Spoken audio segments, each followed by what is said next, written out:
Hello. We were. Should we? Oh, yeah. We're in the middle of chapter 2 of this, and I think there's only 6 chapters instead of 12. So, since I played this on Sunday evening, I'll do a quick little recap. We're following Akasaka, a detective who has a pregnant wife in Tokyo, who has come to. What's the city?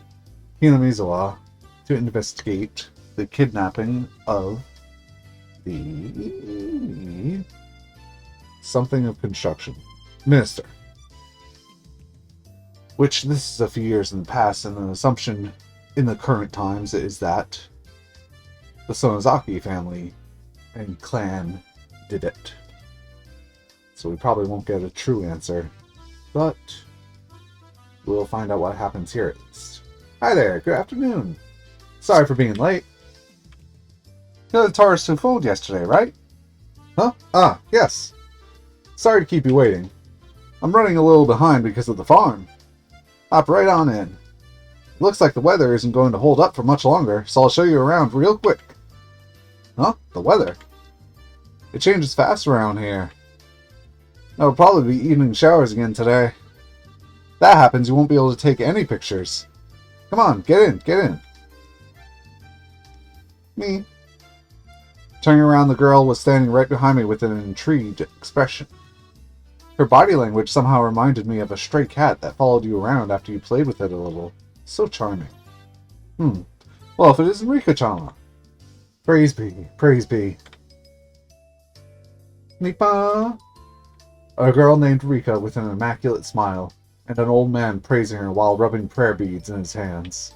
It was a rather mysterious sight to behold. Her eyes, oh my god, they're like half closed. That looks so weird. Are you going to work, Makino? It's not exactly work per se. I was asked by the mayor to show around a young'un who came to the village for some sightseeing. A young'un who came to the village for sightseeing.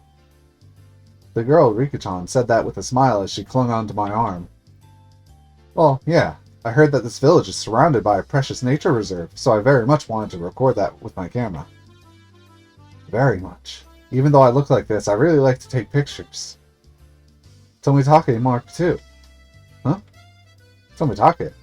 Huh? Makino, is it okay if I come along too? I couldn't. You could come along, Rikchama, but there's nothing interesting to see. You should go play near the shrine or something. Me going, why is it so weird? A distinctly displeased expression creeped across Rika-chan's face. Being able to show one's emotions honestly on their faces was a privilege young children had. If it's not too much of a problem, could you bring this child along with us? When I said those helpful words, another smile spread across Rika-chan's face with another nipawa as she clung to me again. Ah, not bad at all. I want this girl to call me Papa. No. Father. Dad. Daddy. What am I doing? Ever since I met this girl, I was completely off my game. Just calm down. Nothing I can do, I guess. Rika-chama never listens, even if you say no. Come on, hop on in. Come now, Rika-chama too.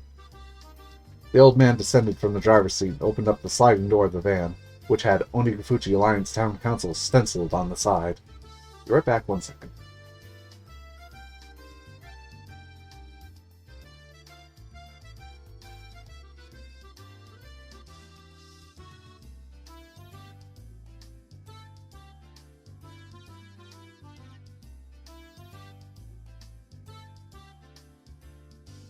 Alright, I'm back. Just a sec. My phone's on. Riki-chan brushed me aside, dove into a seat, and began bouncing around right away. It seemed like she was thoroughly enjoying the bouncy springs. Come on now, Rika-chama. If you're like that, our guest can't sit down. Hey, Rika-chama. Ah, girls are nice.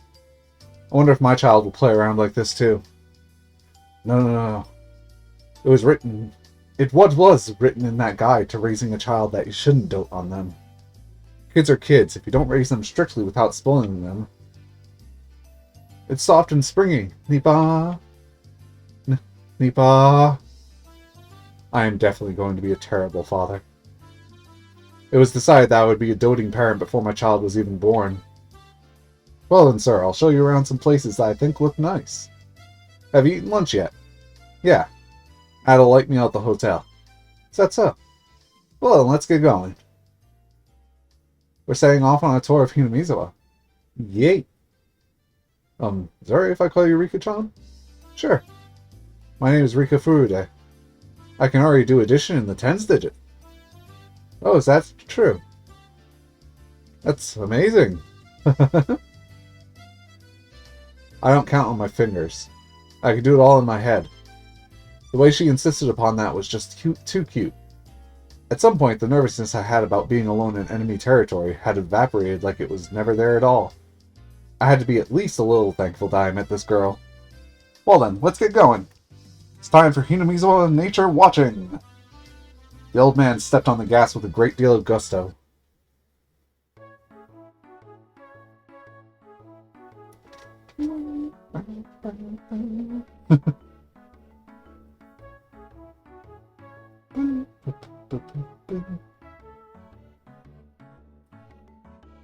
Gonna be a montage.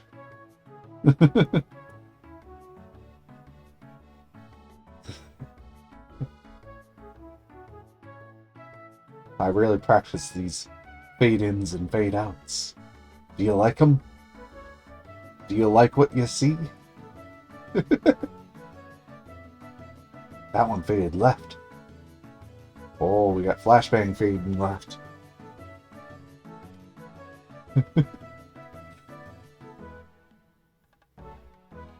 And?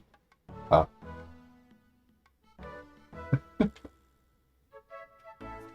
Truly, Himatsubushi.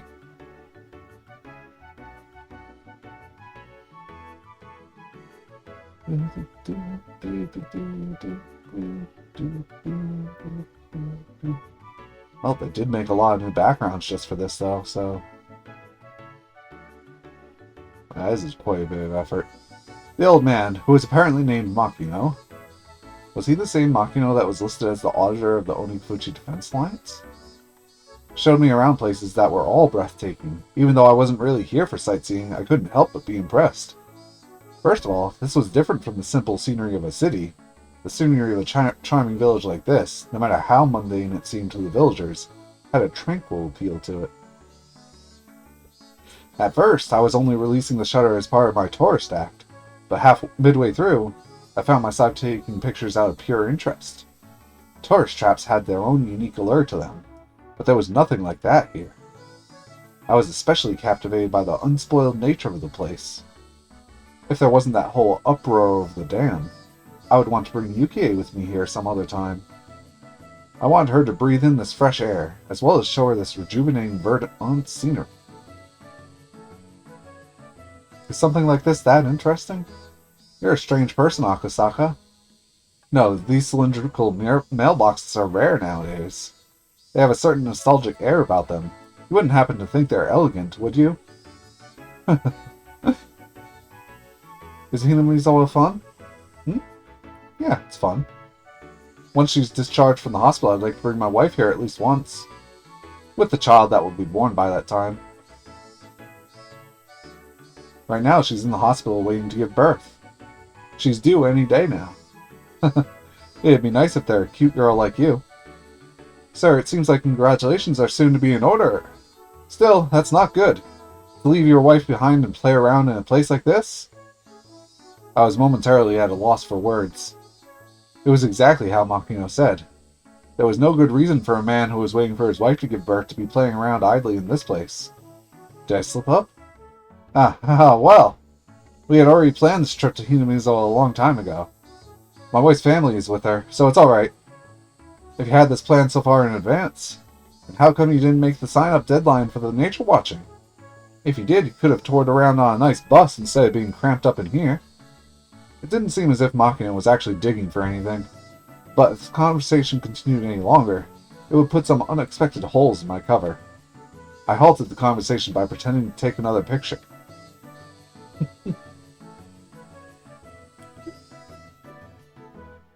Well then, for our last stop, I'll take you to the place with the best view.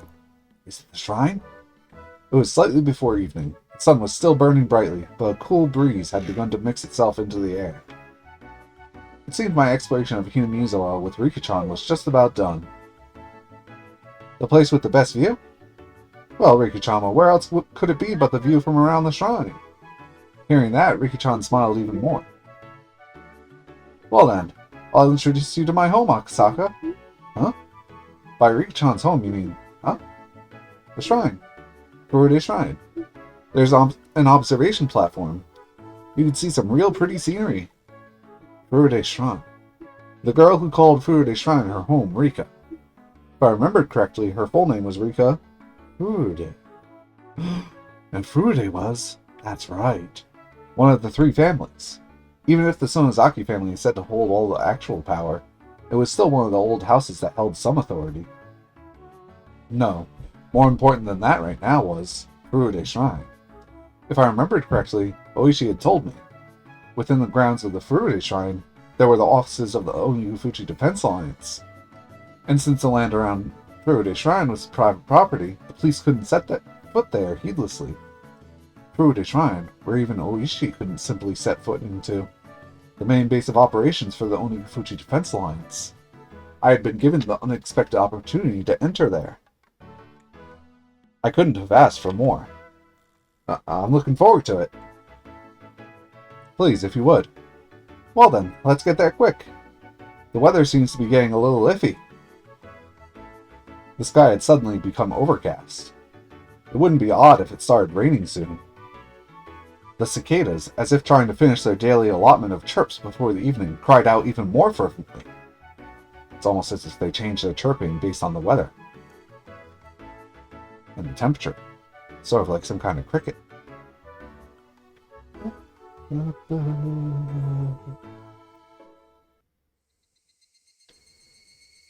The van stopped in the shrine's parking lot.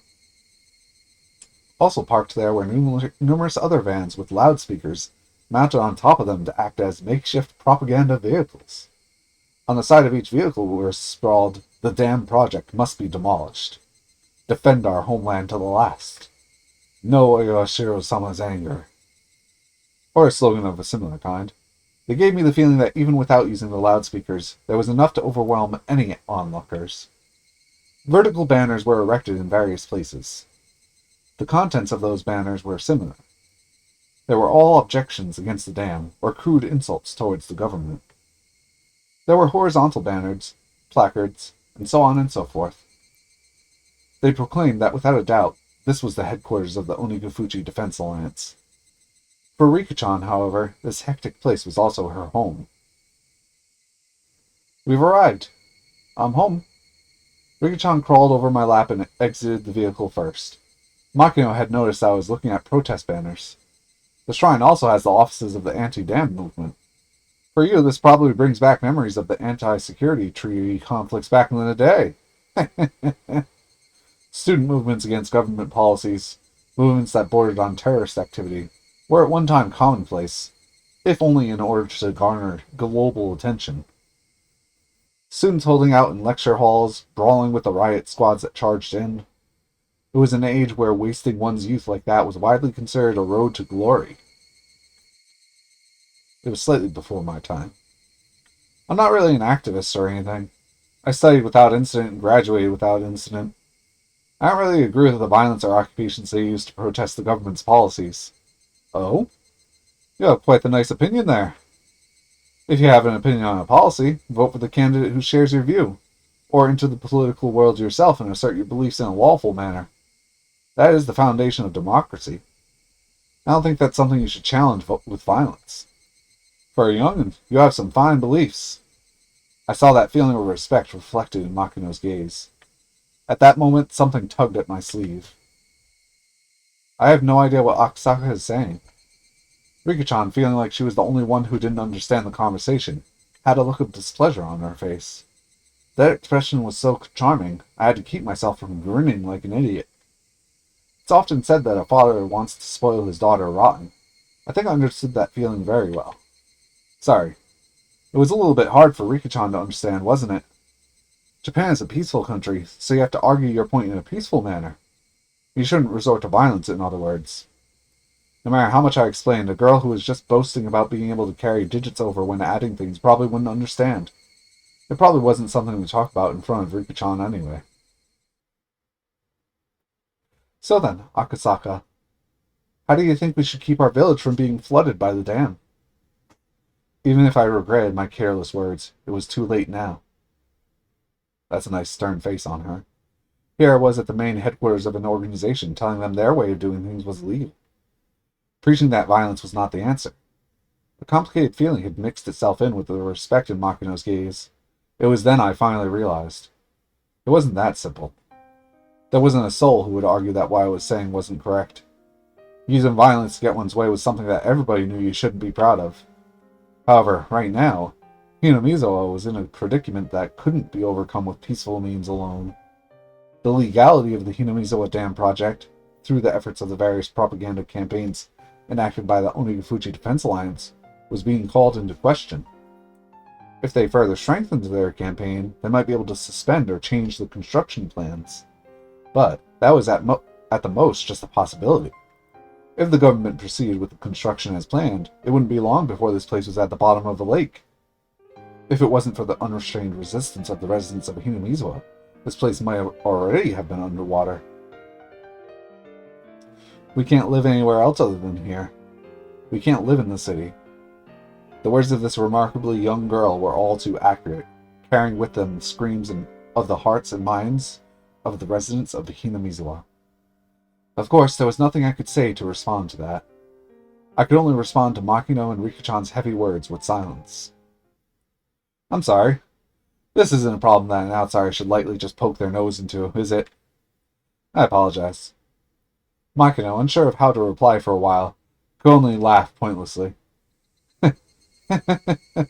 It's nothing that concerns guests that make their home somewhere else. If you enjoy it here, please tell all your friends that Hinamizawa is a wonderful place, please. If word spreads to dozens, maybe even hundreds of people, then that ridiculous plan to submerge this place at the foot of a dam will eventually fall apart. He followed that with a smile that said, please don't think much of it. Makino letting me not worry that much really was a stroke of good fortune. Becoming infatuated with the idea of making friends with a little girl had made me completely forget my apprehension at being in enemy territory. Being reminded of this right before I was going to step foot into their headquarters might have been a good thing. If we had had this exchange in the middle of their office. If there was a short-tempered youth in there, they might have come at me. Thinking of how extreme they were, in the worst case, my life could have been in danger. I don't know, if you're introduced as an outsider who's just touring, they're not going to attack you. It seemed that I looked quite despondent at that moment. Makino, thinking he had said something wrong, became flustered trying to think of a way to improve my mood. I was a bit careless just now. I'm very sorry. No, don't worry that much about it.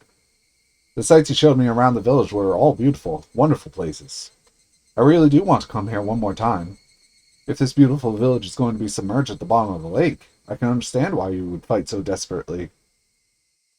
I had somehow managed to use my despondent look to change the topic in my favor. After a bit, Makino had returned to his usual high spirits.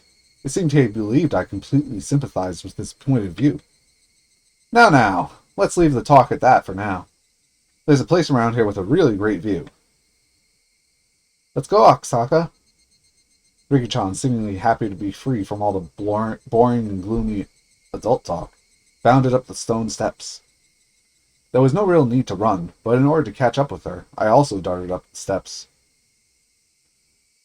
There were several tents belonging to the town council erected on the shrine grounds. Inside the tents were several folding tables and chairs, and a number of the older town council members were livening things up with chit-chat. They weren't saying anything incendiary like, the dam project must be destroyed. It was just some relaxed idle chit-chat between local geezers. The normal sort of calming scenery. At the entrance of a shed that looked like a meeting place, there was a large sign erected with Onigafuchi Defense Alliance Headquarters written in bold brush strokes. That was their base of operations. To be honest, it was a bit of a letdown.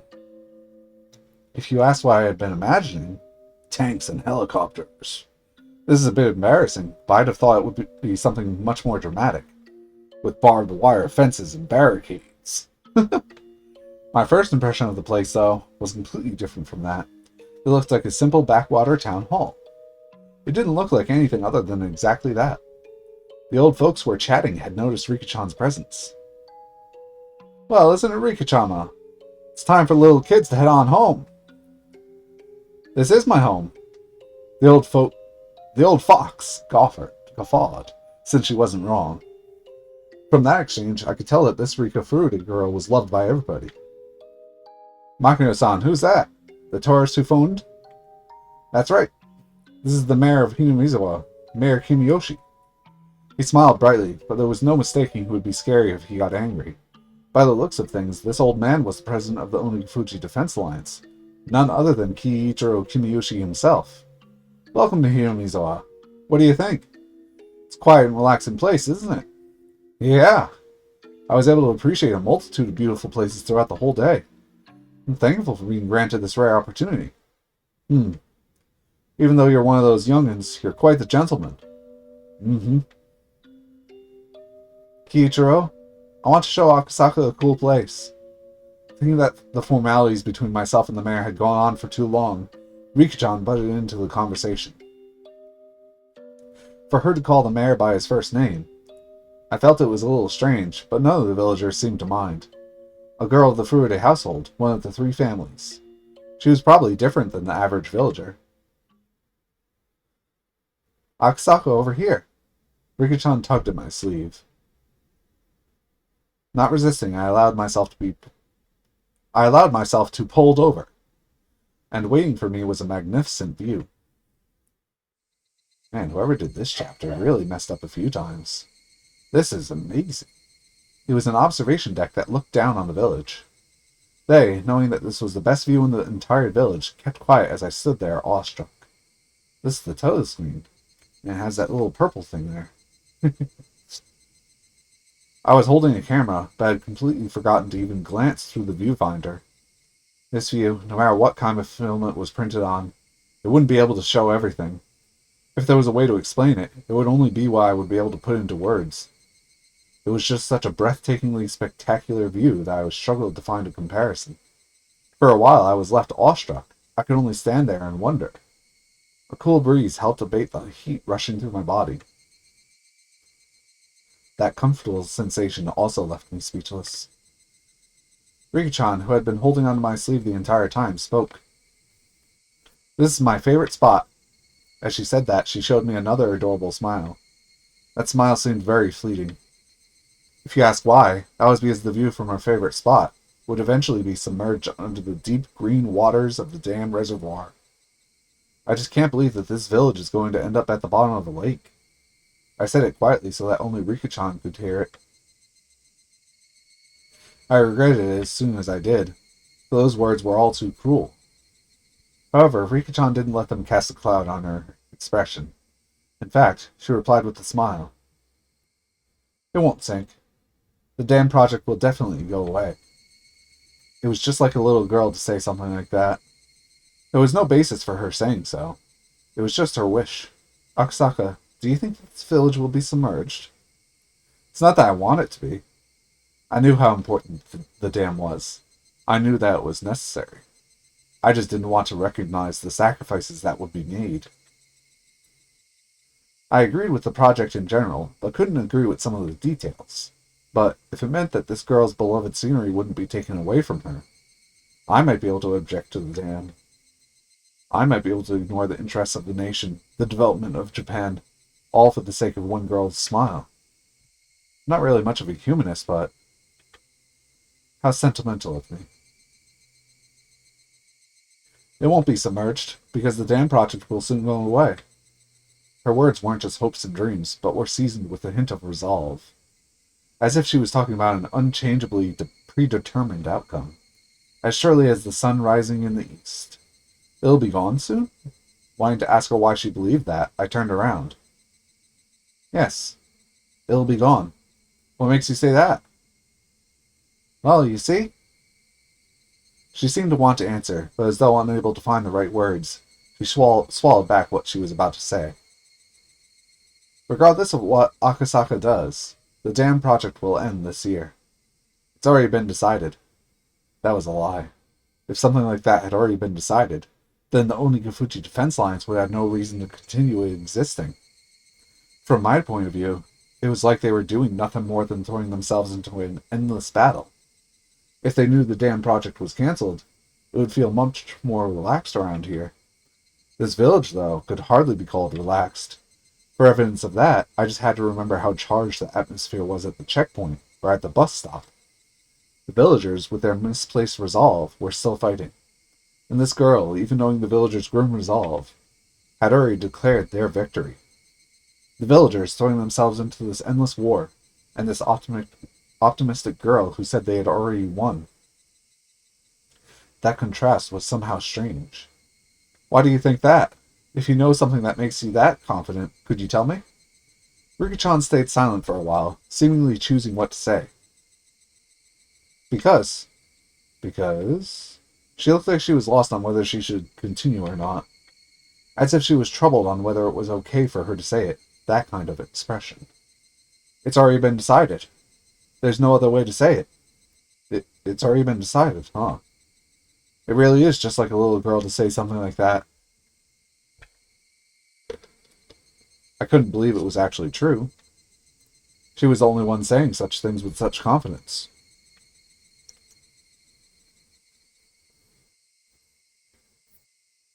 My real mission, that I had forgotten about during this fun-filled day, resurfaced at the back of my mind.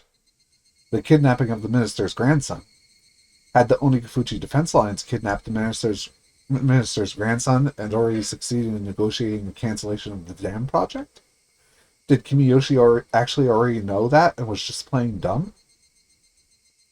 Was that what this girl was really telling me? Akasaka. The girl called out my name suddenly. What is it? Go back to Tokyo. Huh? I wasn't only surprised at that sudden command.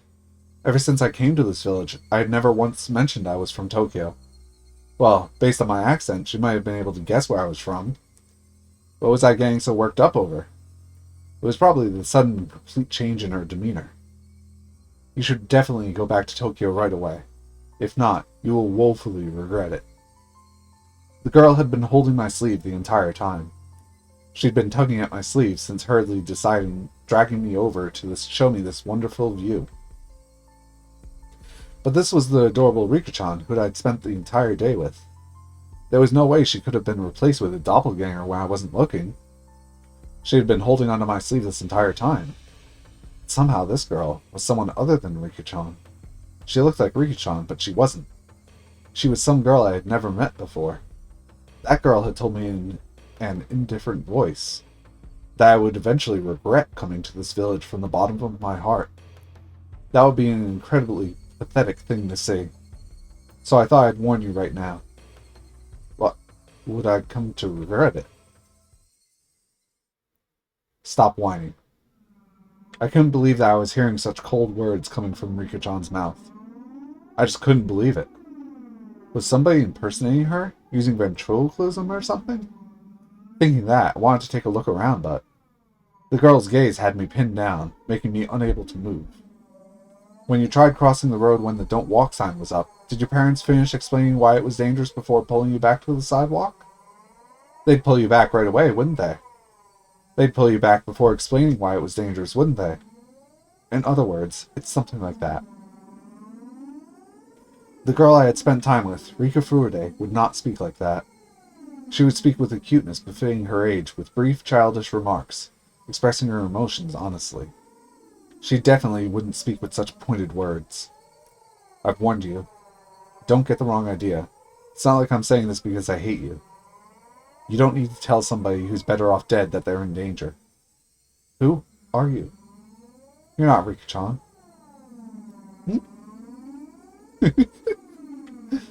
As soon as I accused her of not being Rika-chan, she let out a strange, quiet giggle.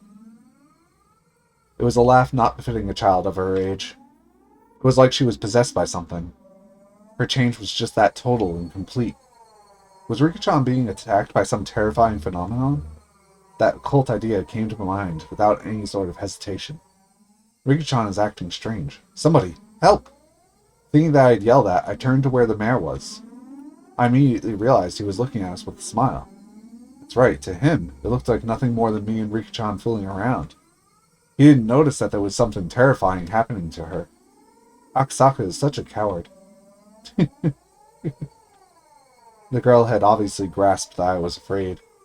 Noticing that and calling me a coward, she laughed again. That cackling girl, approaching me in a strange manner while still laughing, lost her balance and fell flat on her face.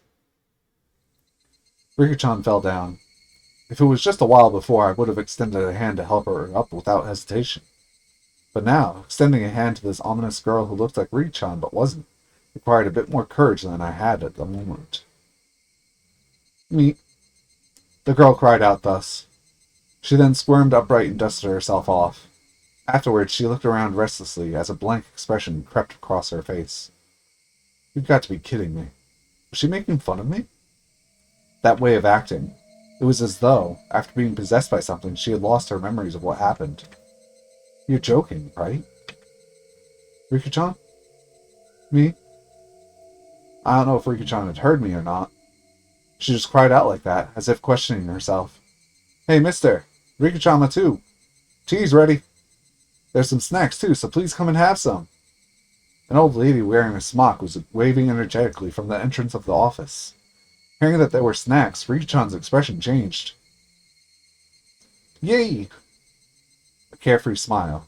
That was a familiar smile, the one that belonged to the embodiment of my ideal daughter. Any hint of the creepy girl that was just there, spouting sinister words, had vanished. Come on, Rika-chama! Wash your hands first! There aren't any manju here for dirty hands. I'll wash them real good. Me. Rika-chan responded with vigor, running off to the washing station that was along the side of the office. She stopped halfway, turning around to call to me. If Akasaka doesn't hurry up, I'll eat his share of manju too. They're steaming fresh. Huh? People who don't wash their hands aren't allowed to eat any manju. No matter how you looked at it, that was Rika-chan. Those words and the way she said them, no matter how you heard them, they were definitely Rika-chan's. Come on now, mister. You're the adult here, so show her how it's done. The old lady urged me to wash my hands. Without any resistance, I lined up beside Rika-chan at the wash station. Splish splash! I stared at Rika-chan, intent on washing her hands properly, like she had probably learned at school.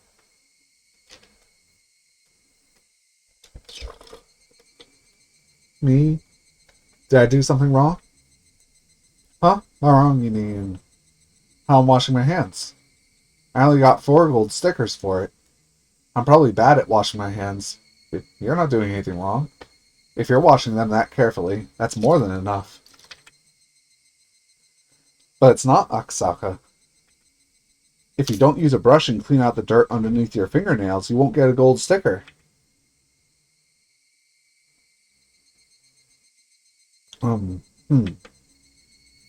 Rika-chan, you're very diligent. That's something to be proud of.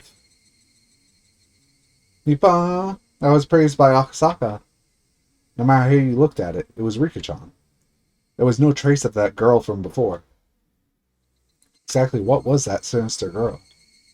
Rika-chan, what was the meaning of what just happened there? What was the meaning of what just happened now? Just now you told me to go back to Tokyo, didn't you? Did I say that? I was at a loss for words. She didn't remember what that girl just now had said. Like I would ever believe something as occult as that could happen. Like I would ever believe that Rika-chan could be possessed by that strange girl and say those creepy things. Rika-chan, you definitely said that. Me. Her expression told me that. Despite my saying so, she had no idea. She wasn't playing dumb. She actually didn't know.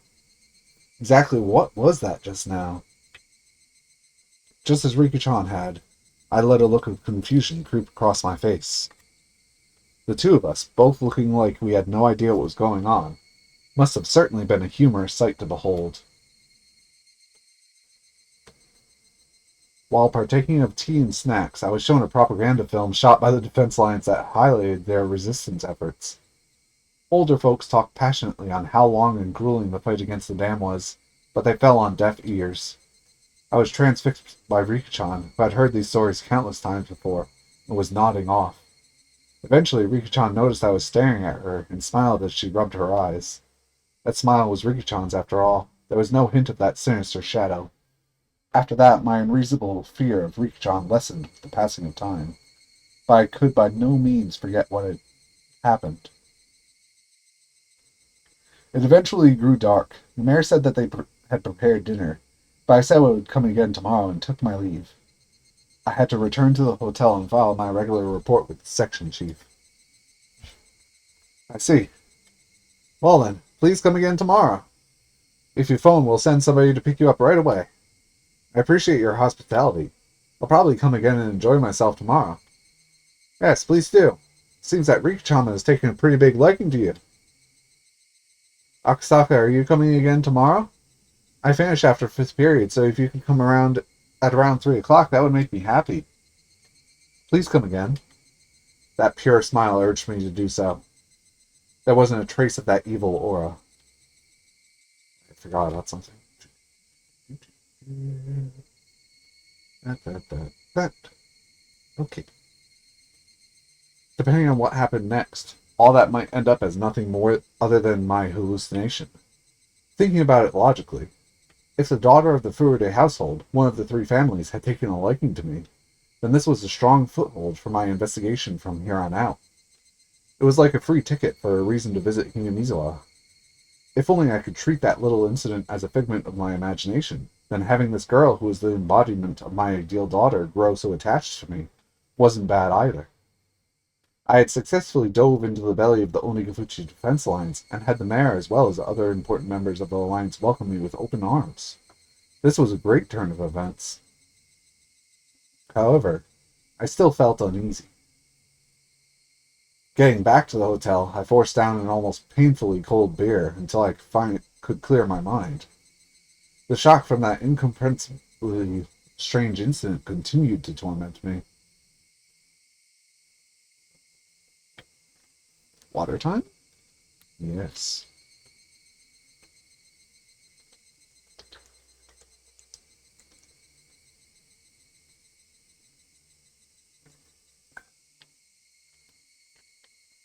Ooh, I like rainy days.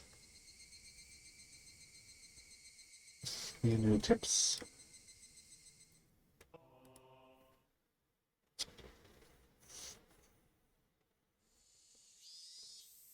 The sound of the car grew closer, followed by the sound of it braking as the engine cut out. At that moment, his up until now lackadaisical footsteps grew decisive as the man in the room dashed up to the wall beside the window and carefully peered outside. It was his comrade's car. Even so, he still didn't relax his guard. Eventually, the sound of footsteps approached the door. Thump, thump, thump, thump. It was the passcode. I'm back. Open the door already. Ah, you must be tired. I'm opening it now. After the locks were undone and the door opened, a man appeared, his arms laden with sullen plastic bags. The bags in his hands had sevens written on them, with bread and milk cartons able to be glimpsed within. The contents of those bags were then spread out over a sheet on the floor. I bought some cooked noodles, so go boil some water. What's the kid doing? Huh? He's been sleeping the entire time. Thank God he's not causing any trouble. He did struggle a bit when he was about to shit himself. Don't let him crap his pants. It'd suck if it started smelling like an outhouse in here. Yeah, I know. Check the gag every now and then. We don't want it to get loose, so keep it tight. But not so tight that he stops breathing. I said I know. Huh? Didn't I ask you to pick up another can of gas for the portable stove? We're out. You never asked, you idiot. Ah, seriously? Come on, work. Damn it. He rattled the portable stove as he struggled to get it to light. Seeing that, the man who went to buy supplies let out a deep sigh, and with a backwards glance at that sight, began to walk to the corner of the room. The kidnapped boy was sprawled out on a sheet that was spread out on the floor. Boy, you doing okay? Of course, the man didn't assume the kid was able to hear that question. That was because the boy's ears were plugged, with his eyes and ears thoroughly covered by packing tape. Also, his mouth was gagged with a thin, twisted-up towel. Because of that, the boy was unable to close his mouth properly, his cheeks sticky with his own saliva. Of course, that wasn't the only reason. Both his arms were tied tightly behind his back with a leather belt. He seemed to be doing okay. At least you're not going to die. If your grandpa wanted to play tough, we might have had to lop off your ear. It'd be great if we don't have to. If the main family says we do, though, tough luck. I can't even imagine what kind of cruel things they'd have us do. The family says not one scratch on them, though, so it seems to be going well for the time being. The minister is discreetly withdrawing the dam project. The Hinamizo Dam is indefinitely postponed. I wonder when we're letting the boy go. I just want to be done with this already. The main family seems to be gouging the timing. I don't know when it'll be, probably soon. Isn't that great, kid? You'll be let go real soon. The men didn't know if their voices were heard by the boy. For him, there was nothing he could do but continue to sleep to escape his... Did I mess up something? That was weird. Right. More importantly, what are we going to do about the gas? We can't eat the cup noodles raw. Actually, you can. If we're out of gas, say something, jeez. Not like I'd eat them raw again. There we go, the good topic. Why I like rainy days. The weather forecast had predicted that it wouldn't rain at all this entire week. It's not that I hate sunny days or anything. When every day is the same unchanging sunny weather, however, anybody would long for a rain cloud or two.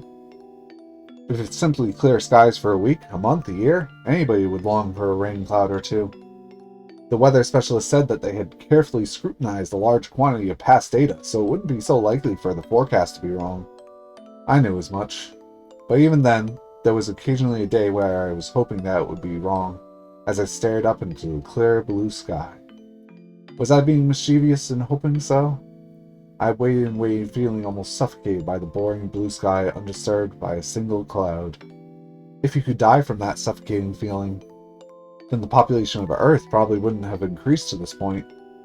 In other words, the only person who was being suffocated by this was me. And so, I welcomed the summer evenings where not even the weather forecast could predict a sudden shower. If I were to explain it like this, would you understand a bit more about how I feel? Let's say that tonight's dinner was going to be curry rice. But when you're called down to the dinner table, what was waiting for you was instead an eggplant and bell pepper stir-fry. This is just on your mother's whim, by the way. I would be delighted by such whimsy. I don't know, might be looking forward to curry rice, you never know. I don't really like eggplants or bell peppers, but still I would be delighted. The fact that the pre-established routine of curry rice had been broken would be amusing.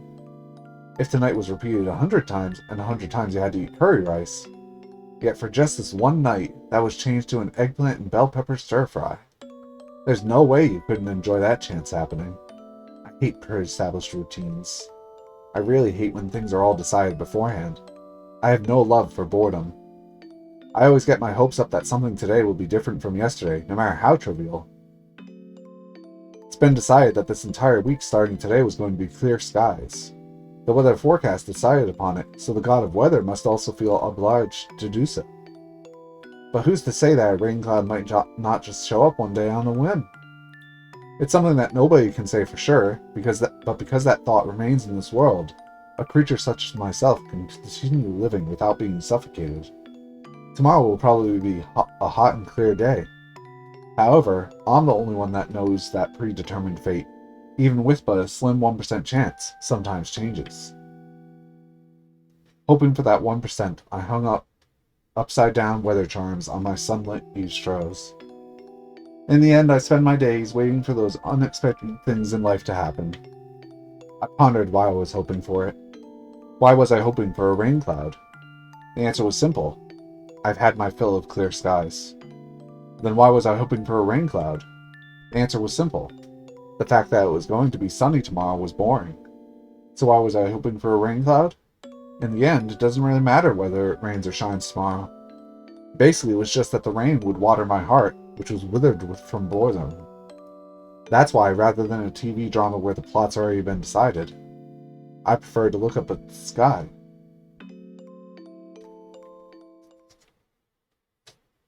And it's unknown who that was. Like, it showed Geiji's house, but I doubt that was him. Your blood pressure is improved. For you to recover this quickly at your age, I'm rather impressed. At this rate, you'll still be kicking after a couple hundred more years, Oryo-san. The young doctor in his medical coat said that as he undid the blood pressure cuff from the arm of the old woman tucked away in her futon. You're a very good physician, Dr. Irie. If a persistent old fart like me doesn't hurry up and die, I'll just be in the way of you young folk. Ho, ho, ho, ho. The old lady Oreo laughed faintly with a broad smile on her face.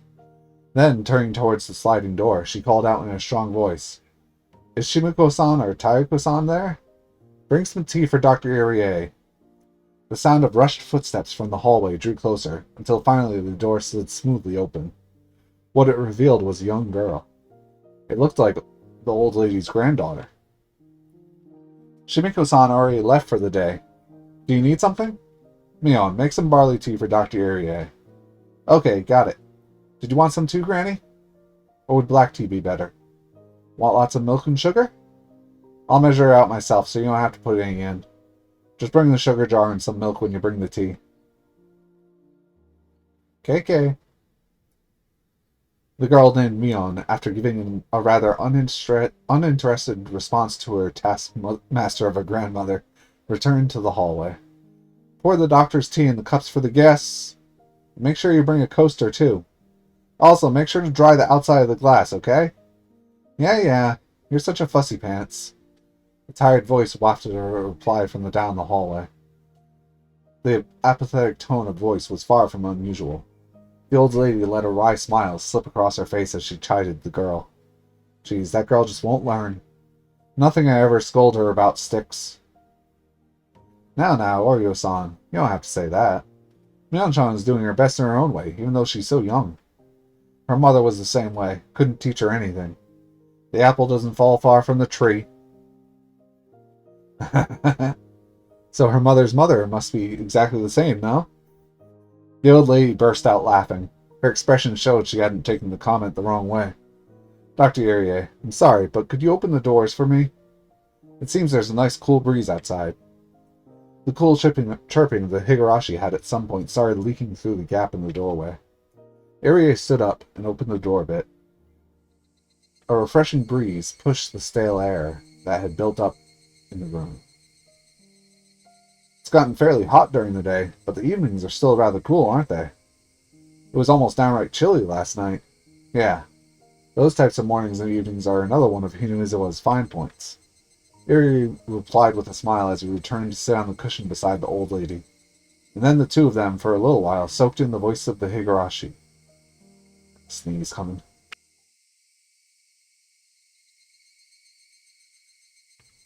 I'm going to try and live to 100. Until the business with the dam is proper finished, I ain't kicking the bucket just yet. To get the government to withdraw a decision they've already made is a fairly difficult thing to do. The way this country does things is like turning a millstone. A heavy one at that. A millstone? Don't you know? A millstone. Irie quickly affirmed that of course he knew what the old lady was talking about. For he knew full well that Oreo didn't like having her stories interrupted. This millstone, see, can grind anything to a pulp. It's rather impressive. But you see, it doesn't turn that easy, because it's a rather heavy millstone. Lots of people have to work in unison to get it to even budge. It's that type of millstone. Irie pursed his lips, listening quietly to what she was saying. Eventually, Mion returned with some tea laid out on a tray. Seeing that Oreo was talking and in a good mood, she quietly knelt down and laid out the sets for the barley and black tea, careful not to interrupt. That's why, when it gets going, it's not that easy to stop. Takes the most effort to move it right before it starts turning. Everybody hates that, so everybody keeps pushing along without rest. You're talking about friction, right? I get what you're saying. So in other words, if there's some sort of mistake and the millstone suddenly stops turning, to get it turning again takes a great deal of power, more or less. Certainly. To get a project that's been suspended going again takes quite a lot of work. It's a millstone that isn't easily stopped. But once it's stopped, it'll never turn again. It's that kind of millstone. It'd be nice if there was some way to get that millstone to stop, wouldn't it? When Iria responded with that, Mion and the old lady suddenly sunk into silence. Iria, instinctively thinking he had said something rude, searched in a small panic for the words to correct himself. But that silence wasn't the result of rude words. For what crept across the Mion and the old lady's faces were contemptuous smiles. The atmosphere surrounding Irie suddenly froze, leaving him flabbergasted. Thinking that the scornful smiles creeping across both of their faces were the result of some mistake of his, he could only grow afraid. It hadn't been that long at all since he was enveloped by silence. However, unable to stand it, Irie could only let out a weak laugh. Irie's laugh eventually spread to Mion and the old lady. Not knowing exactly what they were laughing at, their laughter left a lingering chill. The only ones not laughing were the Higurashi, who continued their simple and unchanging course. Now we can start chapter 2.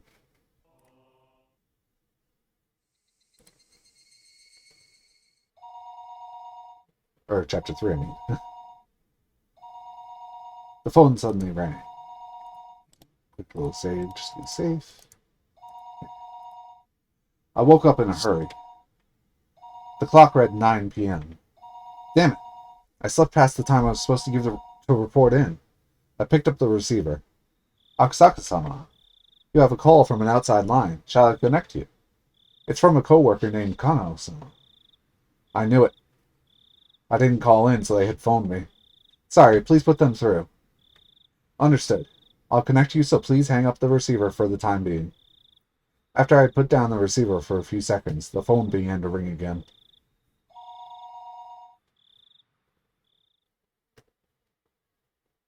Yes, hello? This is Akusaka. Akusaka-kun? This is Kano. Good work out there. You didn't call in for your regular report, so we called instead. What's your situation? Leaving the lecture for later, my senior co-worker got straight to the point. Today I went to the village proper.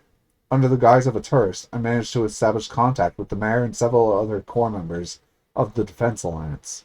I wasn't able to ask them anything, but I left a good impression and was able to make a bridge for my investigation from tomorrow onwards. I see. It looks like things are going smoothly. Akusaka-kun, you seem rather naive sometimes, but that might have worked in your favor. I guess you made some good progress for now? I don't have the experience to make a comparison, so I don't know if it's that good or not. I think things went well for today, though. Did you find out anything from the prefectural or local offices? Does it look as though the Onigufuchi Defense Alliance is unrelated to this incident? I still didn't know. I should have been able to say that immediately. I only had to say that, but for some reason, I hesitated. I'm still investigating, so I don't know what to say yet. I see. Could you let us know as soon as possible? I think you understand, but after tonight it'll have been a full 4 days since the kidnapping happened. They didn't set a time limit, but it's obvious that time is not on our side. I think you know that. Yeah, I know. I'll investigate a little quicker while still being careful about it. Okay. Be sure to look after yourself.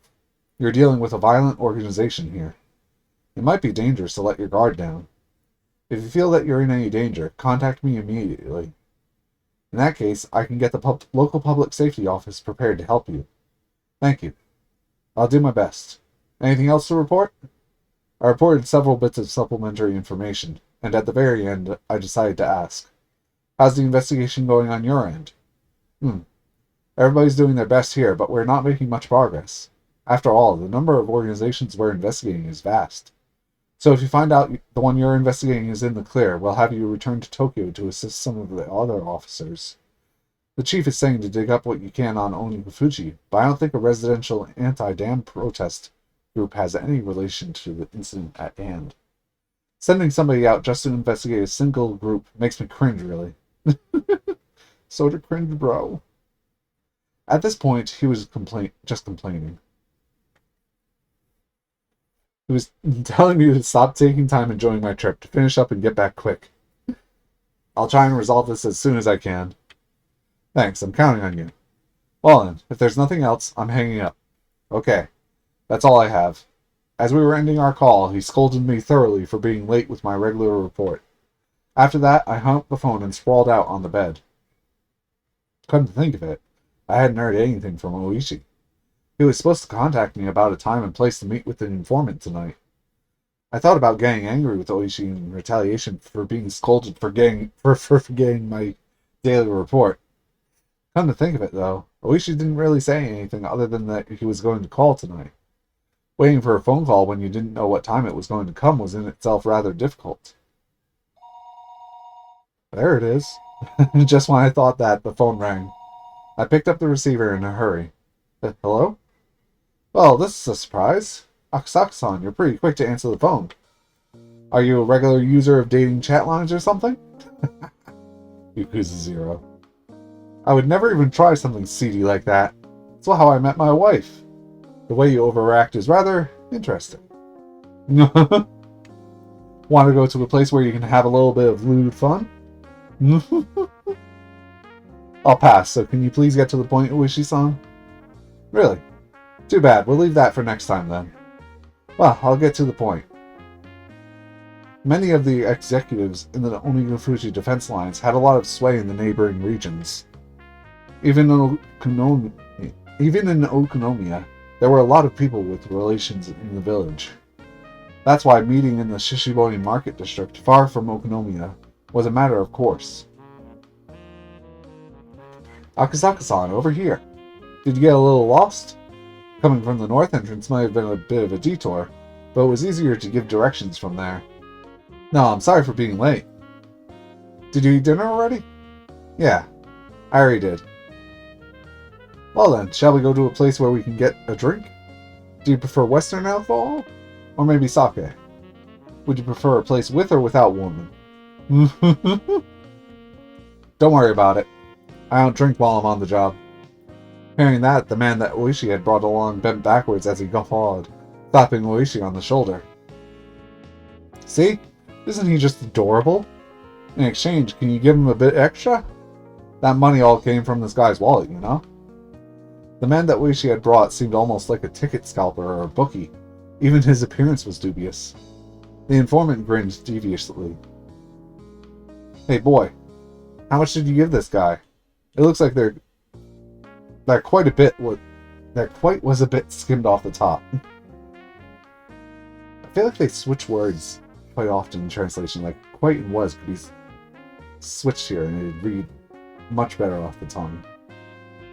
What's this? Just checking something real quick. Okay. Oishi's handling fee was included, as I took that into account. It seemed that the informant had expected a more extravagant reaction on my part. When I responded matter-of-factly, he realized that I was an entirely different type of person than he was. But rather than putting a distance between us, it seemed that I had piqued his interest. I said it, didn't I? He's the serious type. But do you see, Akusaka-san? People in a line of work like ours can really use their wealth of experience to their advantage. I'm wondering exactly how the experience of drinking in a bar with women would work to my advantage.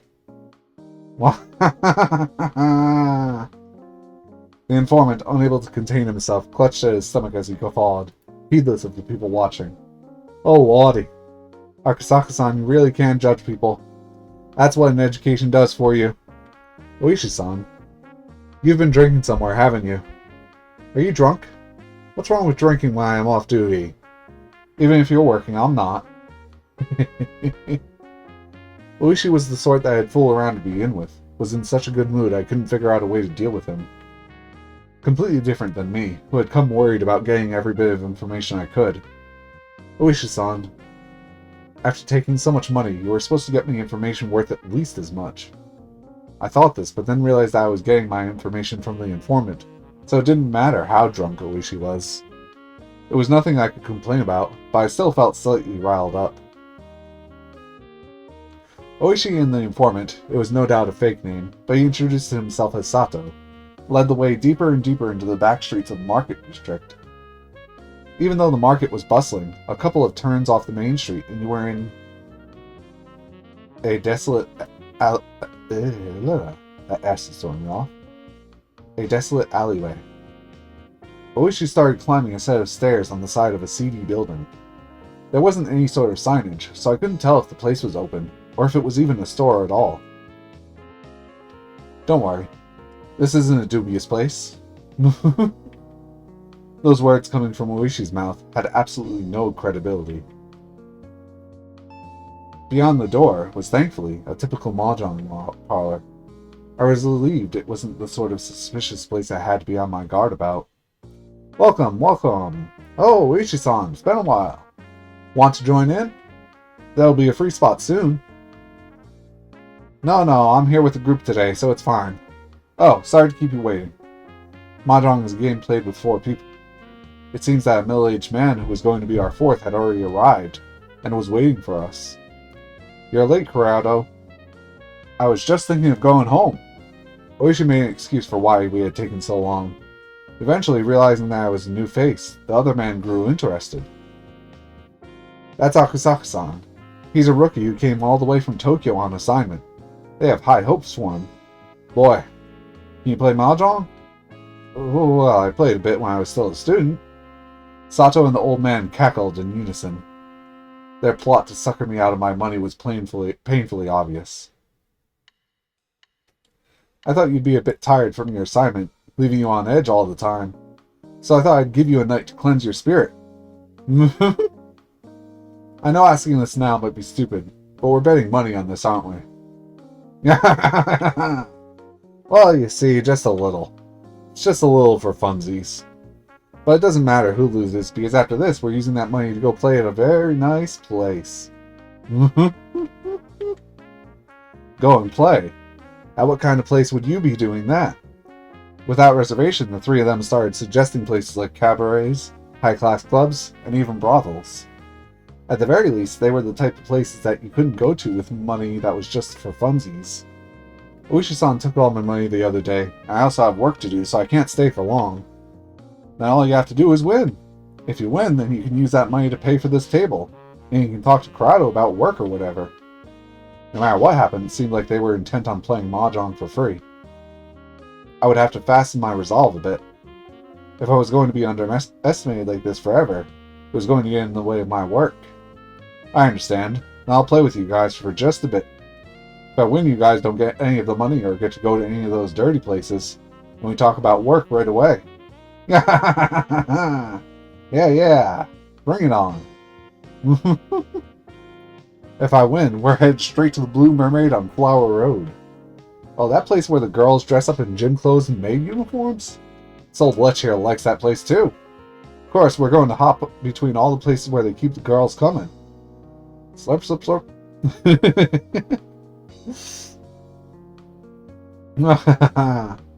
What about you, Sato-san? I prefer a place where we can drink quiet. Like a nice quiet place where you can play footsies with the bunny girl?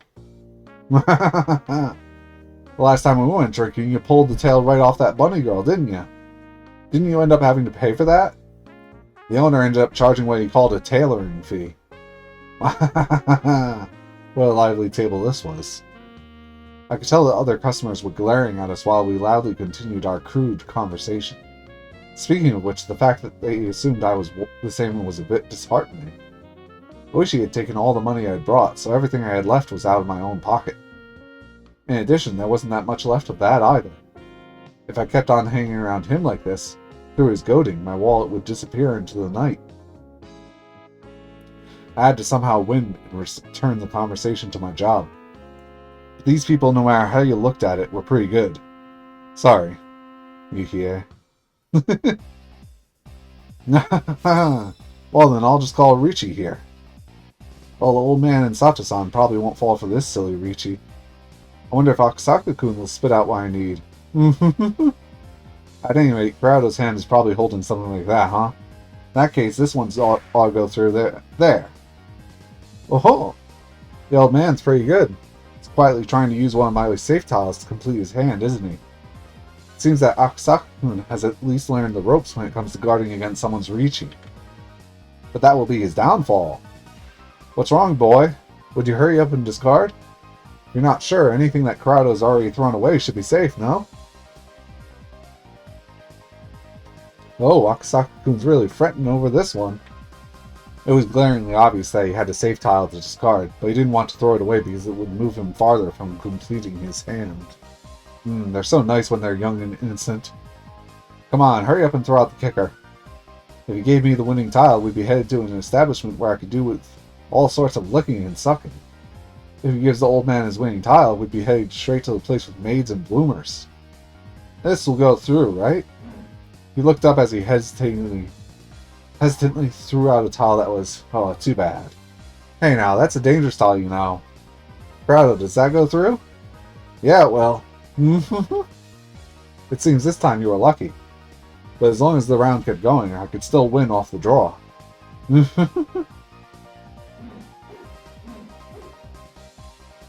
But after that, Akasaka-kun had managed to luckily avoid throwing any bad tiles, and somehow the round managed to end without anybody completing a hand. Tenpai.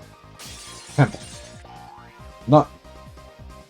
Sato-san had keenly anticipated that two players were in Riichi and had decided to play it safe. What a cool-headed way of playing. Now let's see, what kind of hand did Akasaka-kun have? When the round ends with nobody winning in Mahjong, anybody in Tenpai has to show their hand. But if you're not in Tenpai, you have no obligation to reveal it. Yeah, I barely know it. I know the stuff about discarding, at least. That's about it. Like, I think you can't win with a set if the set is made with a card that you had discarded. Your average beginner would normally show their hand even if they weren't in Tenpai, and start a commotion about how if this tile or that tile came, they would be in Tenpai. But he didn't. Being stingy? How'd you do, boy? Come on, show me. Sato-san reached over to flip the hand that Akasaka-kun had casually placed down. Face down. What the hell is this? He was nowhere near Tenpai. Was Akasaka-kun totally bad at this after all? Right then, as the old man compared the tiles from Akasaka-kun's hand to the discard pool, a puzzled expression crossed his face. Boy, you were in Tenpai right around here, weren't you? Why'd you break your hand? The higher Manzu tiles suddenly got more valuable, so he suppressed them. Even though with Oishi-san's Riichi, the chance they were safe tiles had increased. It would have been in no trouble if he read the discards, but he went out of his way to keep them out of play. Oh? So Corrado's Tenpai was no good from the start, in other words. If it wasn't such a high-level trap, I would have thought that you were waiting for me to throw out the winning tile. But the more concerning thing is that you were in Tenpai and didn't say anything. When did you realize I was in Tenpai? Around here? You threw out 4 tiles in a row immediately. At first I thought you were just discarding redundant tiles, but I noticed you glancing over at me, and realized you were waiting for something. Akasaka-kun, you. Akasaka-san, when did you first start playing Mahjong? I never did, except in high school and university. Now, let's continue. Since Sato-san wasn't in Tenpai and the round ended without a winner, now I'm next, right? Next deal. Seems like Akasaka-kun is really aware of how the game flows. We thought we were just going to eat him alive, but it looks like that isn't going to be so easy. It's like, thankfully, I just barely know enough about Mahjong to know. It's like when you're the dealer, or you get like bonus points for hands. Oishi-san, looks like you're going for the bamboo tiles. Should I put some in play? This boy. Corrado, don't go back down. As long as I get 3 more good tiles.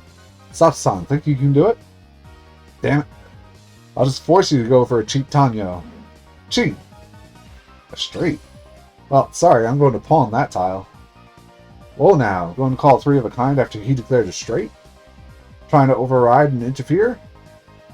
Boy, you're getting pretty used to this. Oh no. I couldn't even compare to you guys, who have been playing since before I was even born. That's game. Wrong. Triplets. 2 red Dora, 3 more Dora. I'm the dealer, so this will cost you quite a bit. Yeah. No. Akasaku-san, nice job. Now we'll have to get serious, won't we? Well, can you get serious about handing over your points? I'm tired, so let's end this quickly. Akasaku-kun, this is somehow unreal. Before I could realize it, there was an ominous cold air emitting from beneath Akasaku-kun's feet. Ablaze. The 2, 5, and 8 Monzus are laughing at you. Damn it! Boy, you? Prado, finish it! You have to end the boy's turn as dealer. I hate to admit it, but that seems like the best option. There it is. Wrong. Simple straights, 1 Dora. Sorry, head bump. Wrong. Straight. A head bump? You damn brat. So you'd play that sloppily against a brat? Guess that means you're worse than a brat yourself. It's so interesting. The way you guys call people things like brat and boy. Akasaku-kun, that is you, isn't it? Feels like you're a totally different person. You thought that I, being a sucker, would let you drink some good booze tonight. Seems that you were a little off the mark. Wrong. Triple straight, red Dora, and another Dora. Whoa, he actually did it. That's why I'm saying you guys are slacking. No matter how you look at it, you have to be able to read such an obvious 3-way weight. Akasaku-kun chuckled as he rested his chin in his hands. That pose was so fitting it was almost scary. Hey, Corrado! This isn't what we discussed. Who the hell said he was a naive sucker right for the picking? Who could it be? Oishi-san, this is bad. If he keeps going like this, we're seriously going to lose. Akasaku-kun, for you to make me get serious. Looks like you really want to be milked dry. Pon. Pon. That sounds nice. One more time. Pon. Akasaku-kun was almost singing at this point. The tiles he had open were all pin tiles. You can't be serious. Are you really going for the flush? Pon. Boy, are you right in the head? You've opened 4 sets. You only have 1 tile left, you know? That's right. Did you know? Waiting on a single tile is the hardest thing to read. Are you an idiot? With that much of your hand revealed, you don't think we'd give you a tile you need, do you? I know what you're doing, Akasaku-san. That's not a flush or a half flush, is it? The fact that you called Pon 4 times means you're already in position for an all-triplet hand. Right now, you're far and away in the lead. You're trying to show a flush and goad us into giving you triplets, aren't you? That's what you think. Want to try throwing out some pins? The left 5 tiles in your hands, Oishi-san. They're pin tiles you're reluctant to throw away, aren't they? Why don't you try discarding them in order from the left? You must be joking. Is he a Mahjong god? If not, he had to be the main character of a manga or something. It's Kaiji. I haven't actually watched that at all, but... At that moment, the old man sent me a sign under the table. The message was simple and clear. Corrado, do it. Crush him. I don't like to cheat against kids like this. Idiot. After being disrespected like this, we can't pull back now. Well, I'm not responsible for what happens, you know? Go ahead. Here we go, boy. Riichi. We'll go open. I'm waiting for a 1, 4, or 7 of pins. Most likely, the tile that Akasaku-kun was waiting for was one of those tiles. With this, Akasaku-kun was no longer capable of winning the hand. When I drew from the wall, I switched out the tile that Akasaku-kun would draw. The tile that I put in was the 1 pin. One of the tiles that the old man was waiting on. Akasaku-kun discarded it a little while ago, so there was no threat of it being the one he needed. Come on, it's your turn, boy. I knew he was troubled that the tile he drew was the 1 pin. Of course, he couldn't discard it. Boy, you must be aware, but if you discard into an open Riichi, it's worth the limit, you know? You don't have to tell me that.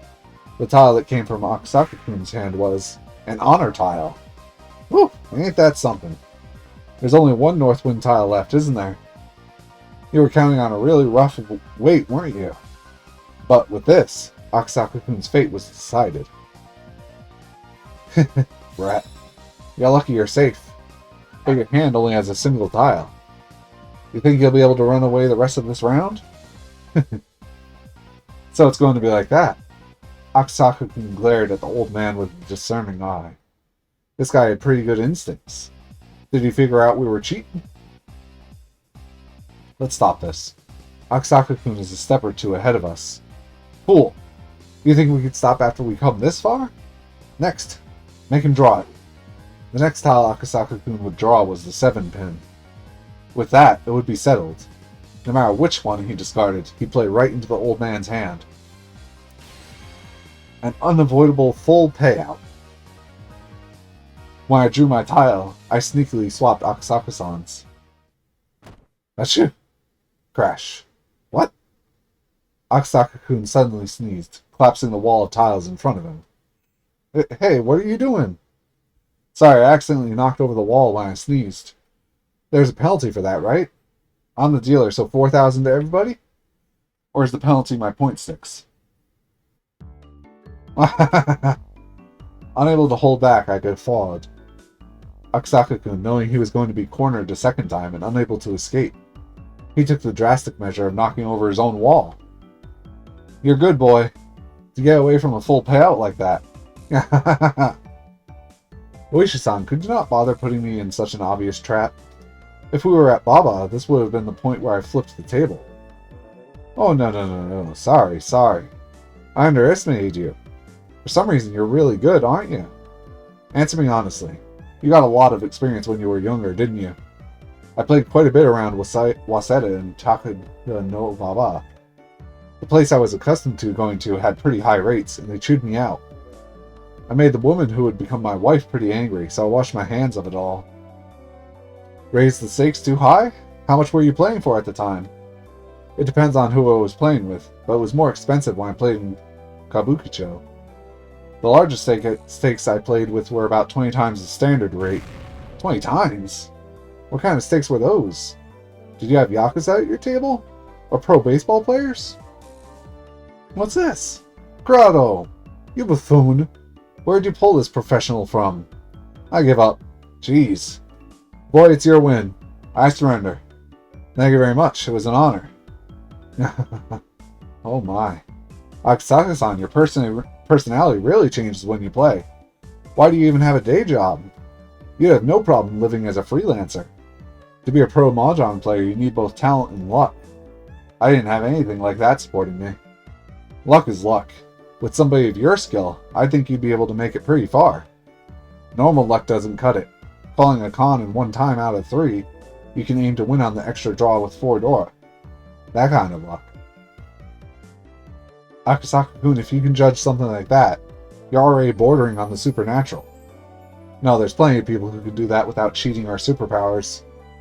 There was a person I met in Shinjuku who would get Doras every time you blinked. He was as strong as a demon. There was a pro I played with in Yokohama, who would draw the tile he needed immediately after calling Riichi like it was an everyday thing. I don't have that kind of luck. What type of folks were those? They weren't named Ryu or Satoshi by any chance. No, I don't get that reference. Well then, is it alright if I'm declared the overall winner then? Yeah. We totally lost. I lost. Been a while since I lost this big. Still, when you were playing, boy, you were pretty into it. It was kind of scary. I hear that a lot. I don't mean to change gears like that, though. Did I really look that scary? Yep.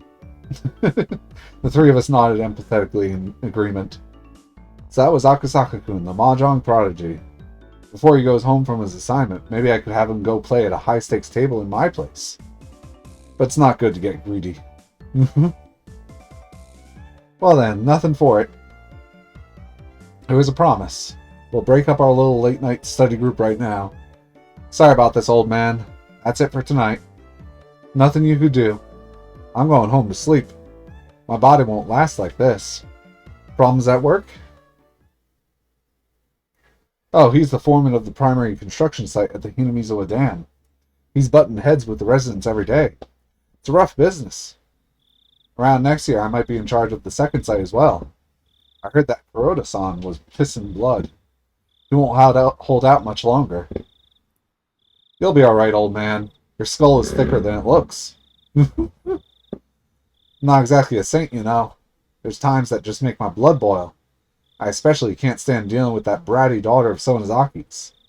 Think one of these days I'm going to rearrange her face. Now. At least the pay is good, right? I heard the wages were pretty exorbitant. Of course they are. If the pay was cheap, nobody would hang around that god-awful job.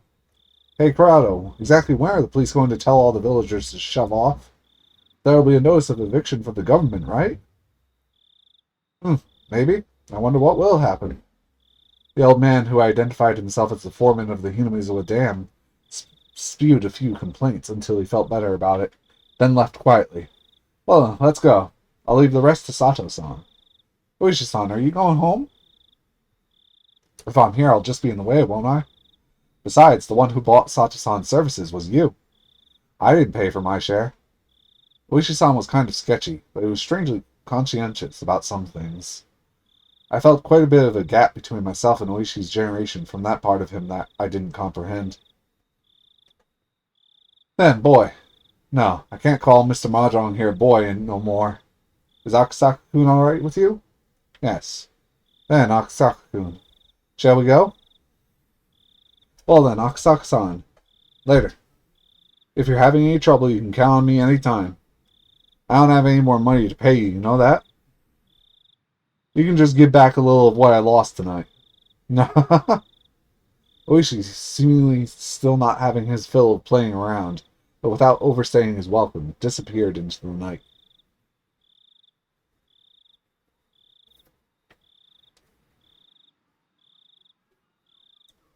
Changing scene to the informant part, probably.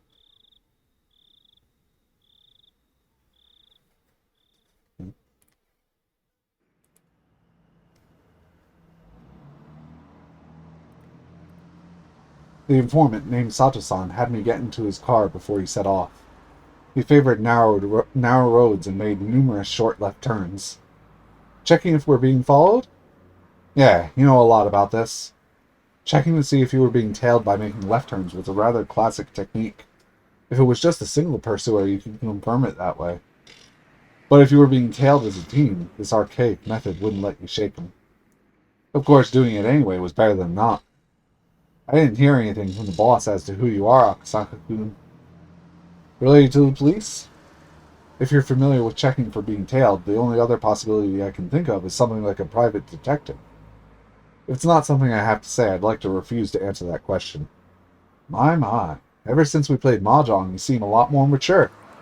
I wonder where that hesitant person went from when we first met. I smiled dryly. Looking back now, I had to be a little grateful for being made to play Mahjong. Thanks to that, I was able to relieve some tension. Eventually, Sato-san, confirming that there were no cars following us, slipped outside the city. We were on a pitch-black country road, unable to see anything besides the lights outside. The only things I was able to hear were the hum of the car's air conditioning and the chirping of insects and frogs.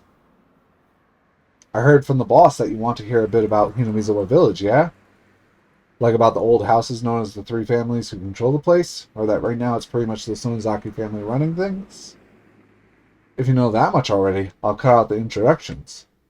Then if you would, can you confirm or deny if the Onagufuchi Defense Alliance is involved with the kidnapping of Minister Inugai's grandson?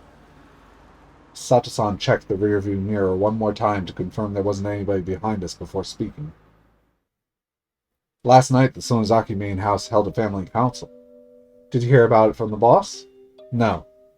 If it was a normal meeting, then it would just be all the relatives coming together over a nice cup of tea or something.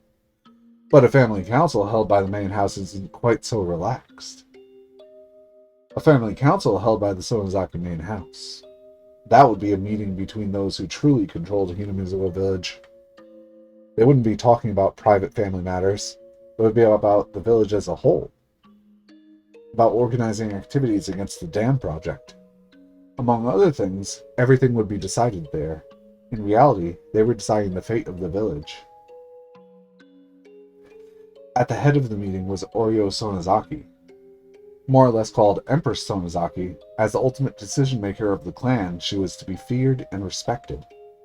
Infirm with old age, she was often unable to stand on her own, but her words carried enough weight to sway the fate of the village. It seemed that lately she had grown weak, and on days when she wasn't feeling well, remained bedridden. Family councils that occurred while she wasn't feeling well took place with her on the floor. In the middle of a dignified Japanese-style room, still in a futon, only the upper half of her body sitting upright, a stern look on her face. That was Oryo Sonozaki. Sitting next to her was her heir, Mion Sonozaki. She was still young. No, young wasn't quite the right word. She was a girl who remained childish. Her role was to merely sit beside Oryo Sonozaki, sometimes responding to her requests. However, she was the only one deemed worthy to succeed Oryo. She had the same hawkish eyes, enough to give pause to anybody who so much as looked at them. Much was expected of her in the future, this granddaughter of the Sonozaki's leader. And also on either side of her sat several other important members of the remaining three families, the Kimiyoshi family and the Furude family. First on the list for the Kimiyoshi family was of course the mayor of Hinamizawa village, Kiichiro Kimiyoshi, and lined up beside him were several more of his direct relatives. Opposite them sat the other of the three families, the Furude family. The Furude family was only comprised of the family of the Shinto priests, so the only ones sitting there were said priest, his wife, and their daughter Rika. Rika was doted on by many of the older folk in the village, and it seemed that Oryo was no exception. While the stress from just attending the family council was said to be enough to shorten your lifespan by 3 days, it seemed like Rika was the only one exempt from that. No matter how charged the atmosphere was around her, she paid it no mind, instead humming along as she doodled in her sketchbook. In fact, the night before, lying on her stomach while humming and doodling, she nonchalantly tucked her legs into Oryo's futon like it was a kotatsu. All this was the three families, and all around the room, lined row upon row, were relatives of the Sonozaki family. The only ones who were afforded cushions to sit on were direct relatives. The others were left to sit in the seiza position directly on the tatami mats. With Empress Sonozaki enshrined at their center, they were almost like a giant snake coiled around the room. It was decided that everybody would sit in order of their rank. The number of people from the Sonozaki family was overwhelming.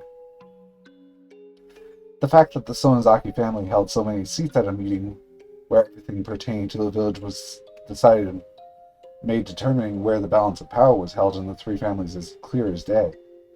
The number of members in attendance from each of the families directly reflected how much influence they had in ruling Hinamizawa.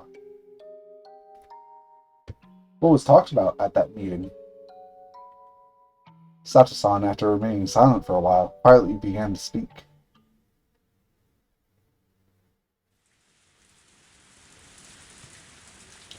Wasn't our monetary gift of appreciation to the media a little large?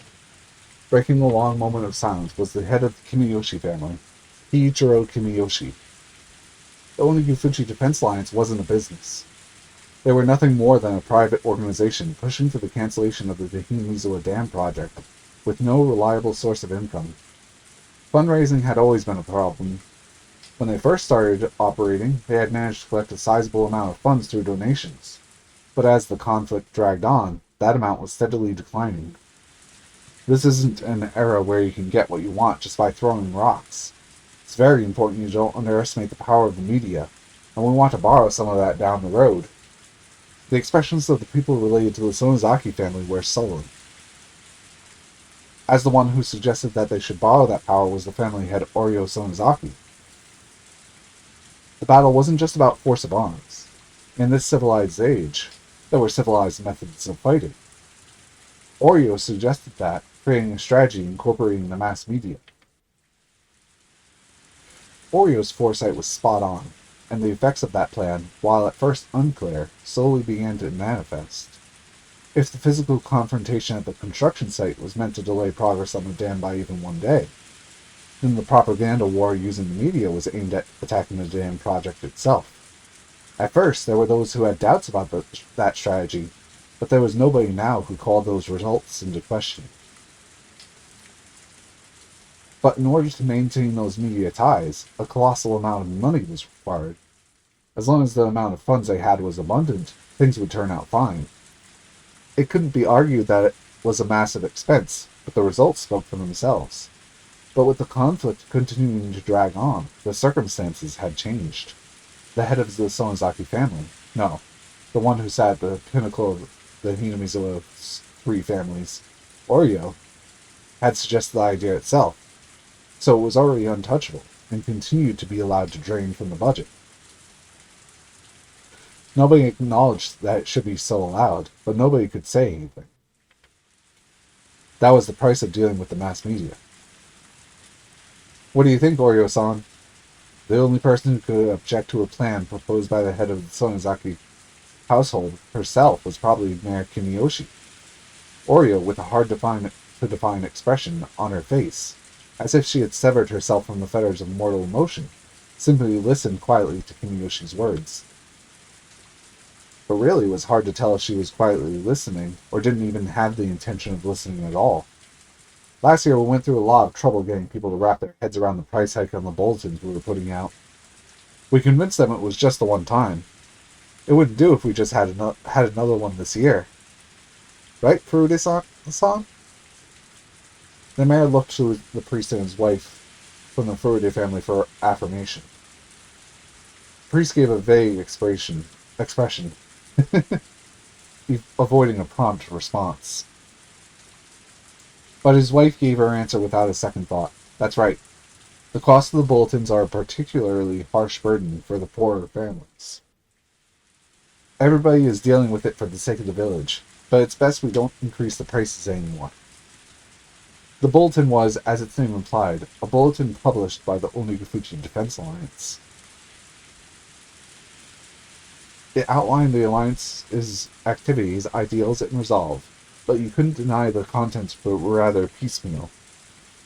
That bulletin's main goal wasn't to inform people, but rather was something to sell to businesses and people living in the village or connected to it, and using those sales to collect funds. In other words, it had become something of a tax. Of course, it didn't have to be said that this was one of the main sources of income for the Onigufuchi Defense Alliance. Originally, purchase was supposed to be voluntarily, but in Hinamizawa it had silently become the opposite. In the neighboring towns as well, it seemed that many businesses were buying copies just to avoid butting heads with the Alliance. The priest whispered to his wife to not say anything unnecessary, but was struck down decidedly with a cold glare. Cowering from that glare, the priest shut his mouth.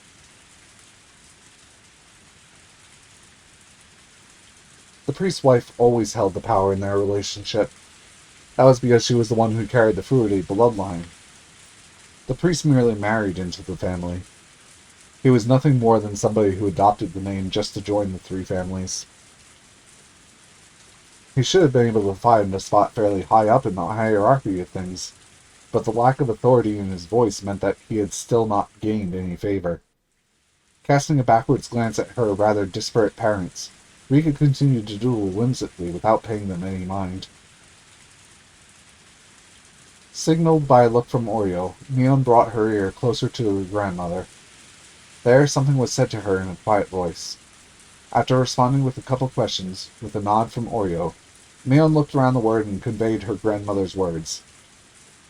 There will no freeze on the price increase for the bulletin.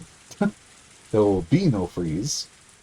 Kimiyoshi made a face like he had just bit into something unpleasant, but that expression quickly disappeared like it had never happened at all. But Mion-chan, I think you already know this, but the cost of the bulletin is by no means easily affordable. It's a burden carried by everybody in Hinamizawa. If we make people carry too much of that burden, it's possible we'll collapse from the inside. And who on the inside would start that collapse? Who? I didn't mean it like that. I'm asking who would be the first to buckle. Being cross-examined by a girl who still had fragments of childishness remaining within her, the words stuck in Kimiyoshi's throat as he sunk into silence. Mion repeated her question once more, looking around the crowded room. I mean, maybe the normal villagers? Mm. Oh, there goes the cat being a booger. Let me go feed him real quick.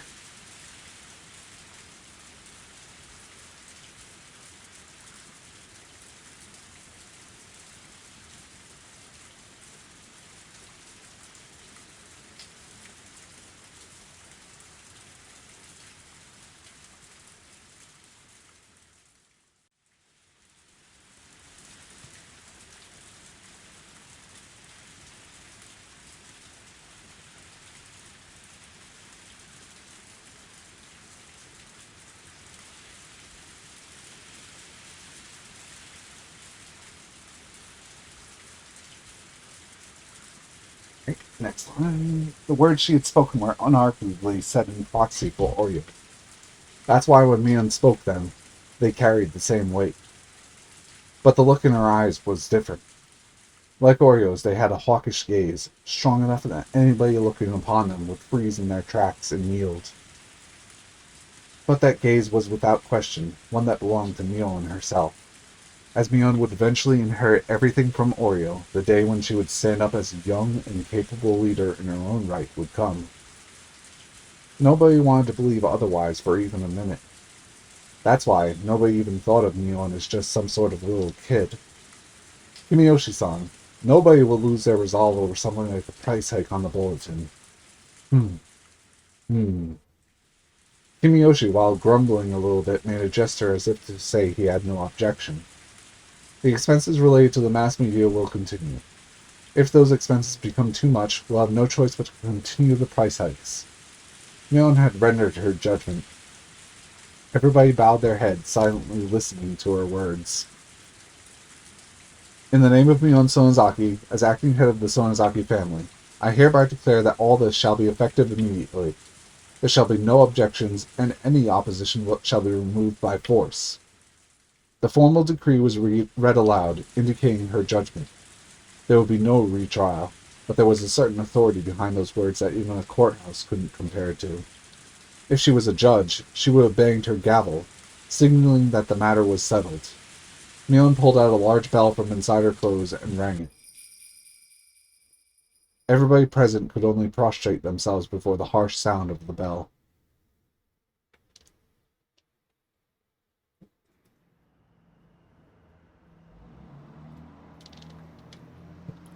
Well, that's a rather old-fashioned family council, isn't it? A young guy like you would probably find it hard to believe. In an antiquated place like this, these types of things have firm roots. It was exactly as Oishi had said. The old system of the three families had vanished, and now the Sonozaki family was running things by themselves. On top of that, their rule was borderline despotic. Was that the end of the meeting? No, there's more. I'll continue. Eventually, after the ringing of the bell ceased, there was a deafening silence. Within all of that, a lone man shuffled closer to Mion and whispered something in her ear. Mion asked several questions quietly in response. When she was satisfied, she motioned for the man to leave. The man who talked to Mion was a member of a gang that her father was the leader of. That organization had the entire area of Shishibone City under its control, so it was quite well known even here. Of course, this was talking about the criminal underworld, so it's not like just anybody would know. But showing a patch with the gang symbol on it was enough to resolve any disputes in the neighborhood. Mion's biological father, to Oreo, was her daughter's husband. The power of that man's gang was the driving force that controlled the dark underbelly of the Onigufuchi alliance. And so that man, from his position as the next in line to control the three families, continued to coerce everybody around him with his unconventional presence. Mion exchanged a look with her father. Was it okay for her to tell what she just heard directly to Oreo? It looked like she was asking him that question. Her father gently but firmly nodded to his response. Mion also nodded, then sidled up to Oreo and informed her of something. Eventually, Mion finished conveying her message, separated herself from Oreo, and fixed her posture, waiting for Oreo to signal her response. It wasn't often that Oreo showed any emotion. That's why, when she started to laugh quietly, a vague sense of uneasiness crept over everybody in the room. That's quite the conundrum, isn't it? Oreo was laughing so happily that Kimiyoshi had to hesitantly ask, "What is it, Oreo-san?" "If this land is like a mother to us, then this business with the dam is like somebody threatening our mother's life, isn't it?" Kimiyoshi, unable to comprehend the meaning of her words, looked confused. Oreo, with a wide grin on her face, turned toward everybody and addressed them in a clarion voice. "The minister behind the dam project is apparently rattled over the kidnapping of his grandson. That makes us even." "That's absurd. Information on the kidnapping of Minister Inagai's grandson shouldn't have leaked from anywhere. How did they know? Even we didn't know much about the kidnapping incident. Exactly how did an antiquated household so far away from Tokyo come to know of it? It was a tranquil place, but I couldn't help but have an uneasy feeling about Hinamizawa village. At some point, I had mentally filed this place away as unrelated to the incident at hand. That mental paperwork had just blown away in the wind. How did the Onigufuji Defense Alliance know about that?" Sato-san, unable to come up with an answer, fell into silence. "I'm sorry. Please continue." "Sure. The Minister of Construction's grandson was kidnapped? Oreo-san, is that true? That major of an incident was nowhere to be seen in the newspapers or on TV. But in Hinamizawa, there was nothing strange about Oreo knowing something that the rest of the world didn't. Our pain is the pain of losing a mother. I don't think it completely makes up for it, but the pain of losing a grandchild..."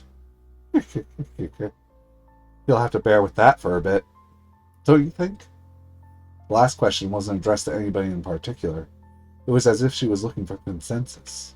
Still, land and the human child are different things.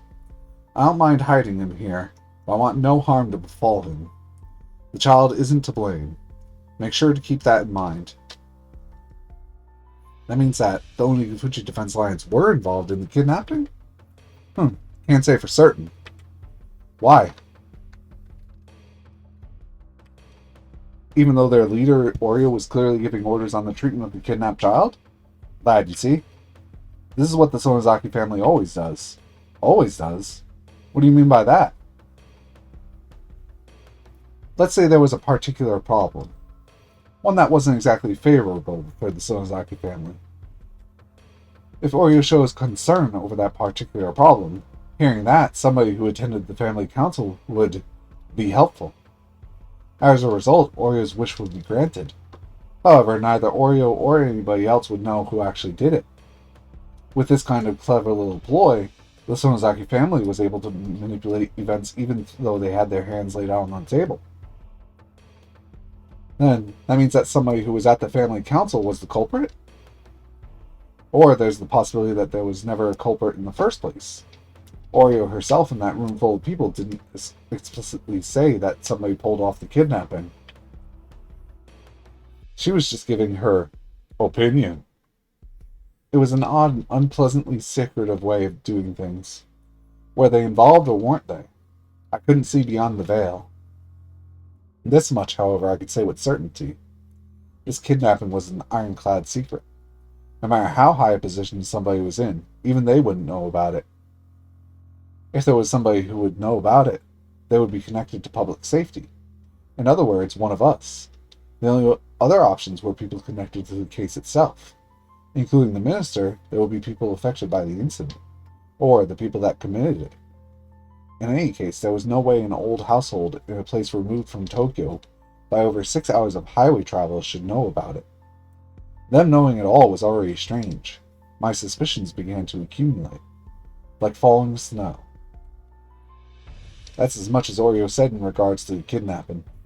Hopefully what you wanted to find out was in there. After this, it's up to you. I don't know what kind of work you're doing, but if you're going up against the Sonozaki family, you'd best prepare yourself. Oishi might be fearless, but even he's been attacked 2 or 3 times. He hasn't been wearing it lately, but at one point he was wearing a stab-proof vest while off duty. Oh? Thanks for the warning. I'll be careful. You speak pretty well. Are you from Tokyo by any chance? Huh? What's your point? Investigators were always close to danger. It was best not to divulge any information on myself. Your job. Couldn't you possibly be somebody from the Metropolitan Public Safety Division?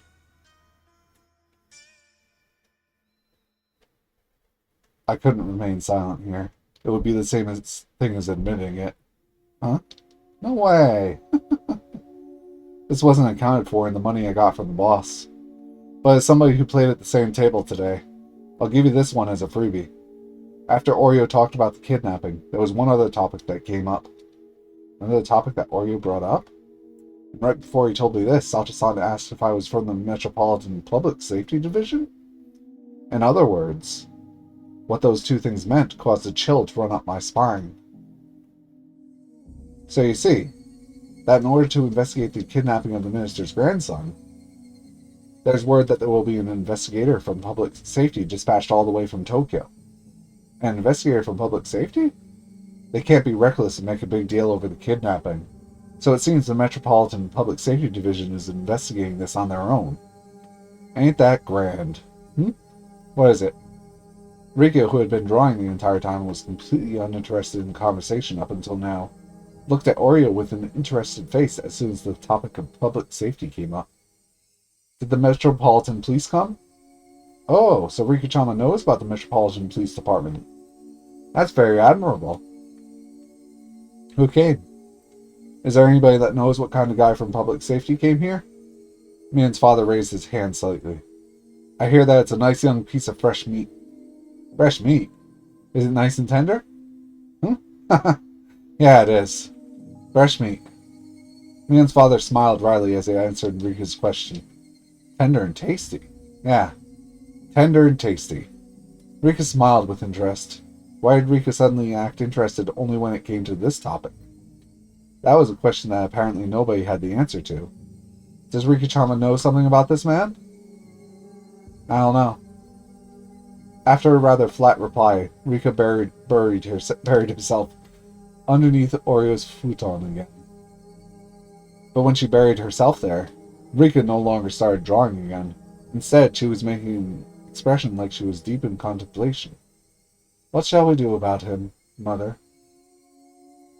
Leon's father posed the question. He had the type of uncouth expression on his face indicating that, given the order, he could snuff the problem out at any time. He came all the way to Hinamizawa. Let him take it easy for a little while. So you're saying to just let him go around as he pleases? Leon's father asked in response.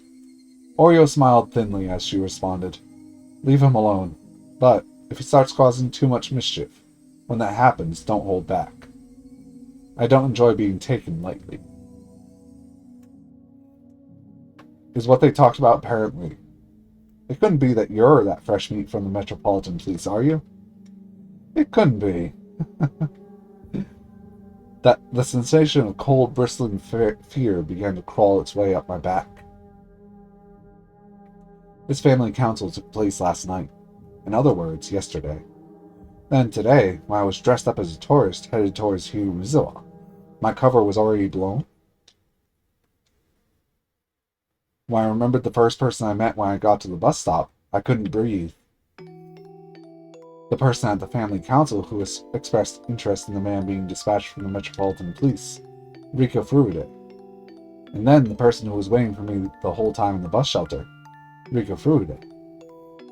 It was an unthinkable image. No, it was a delusion. When we met at that bus shelter, did Riku-chan already know my true identity?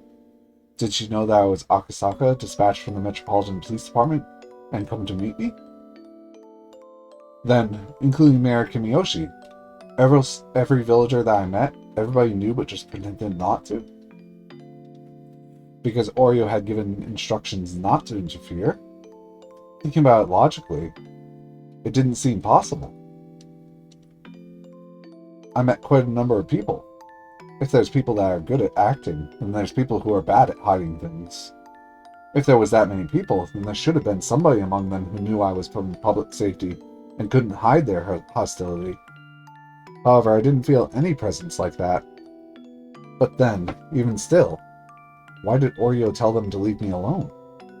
Was it because if they were careless about it, it would only raise more suspicion?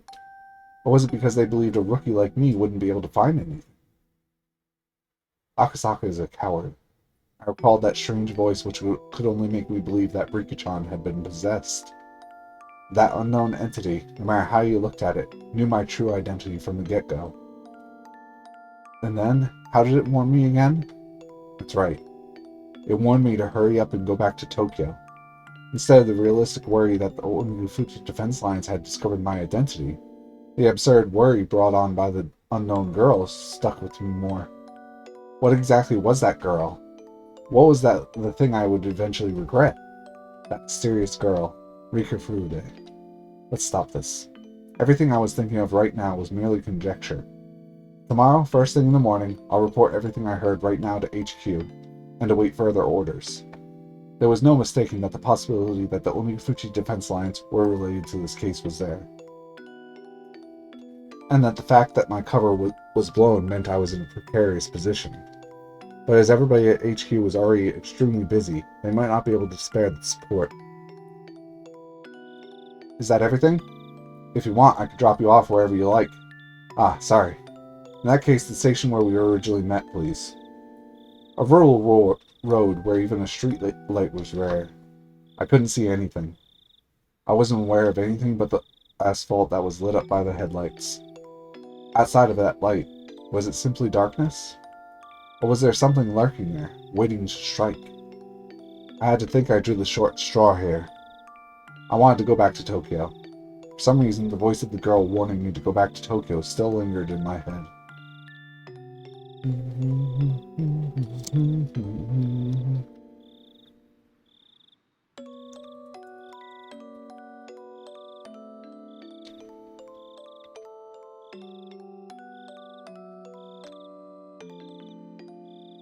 More tips?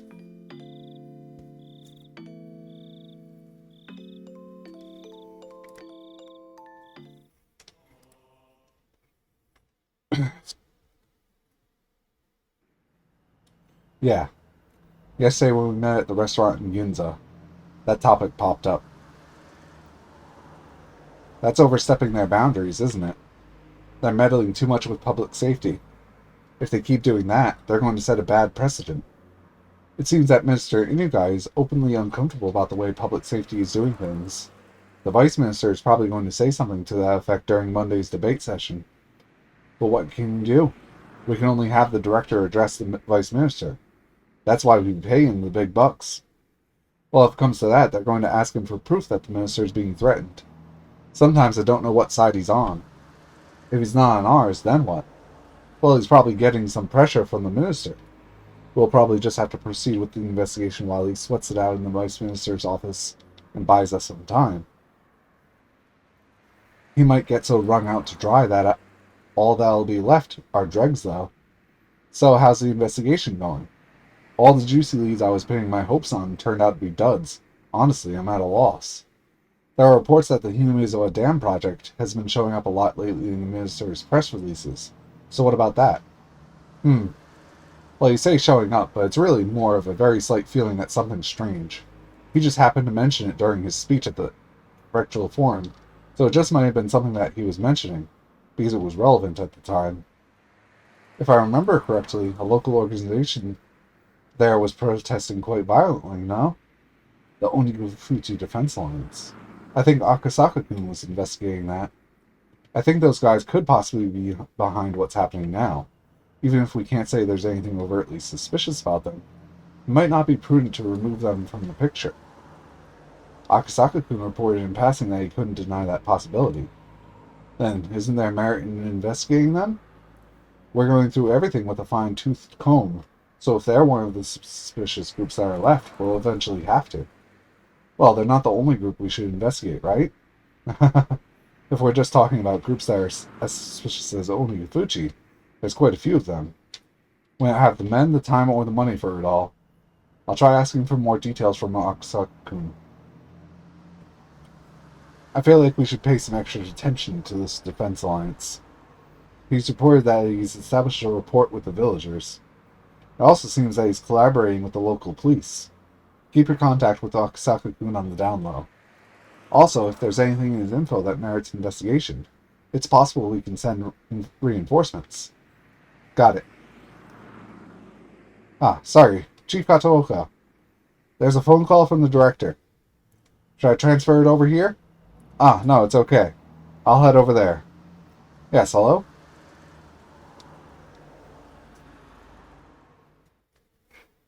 What's in the box?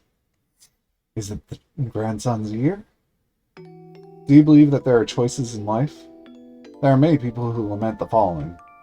If there only existed points in life where there were clear choices to make, we would be able to scrutinize those choices carefully and make decisions that would lead us to a better future.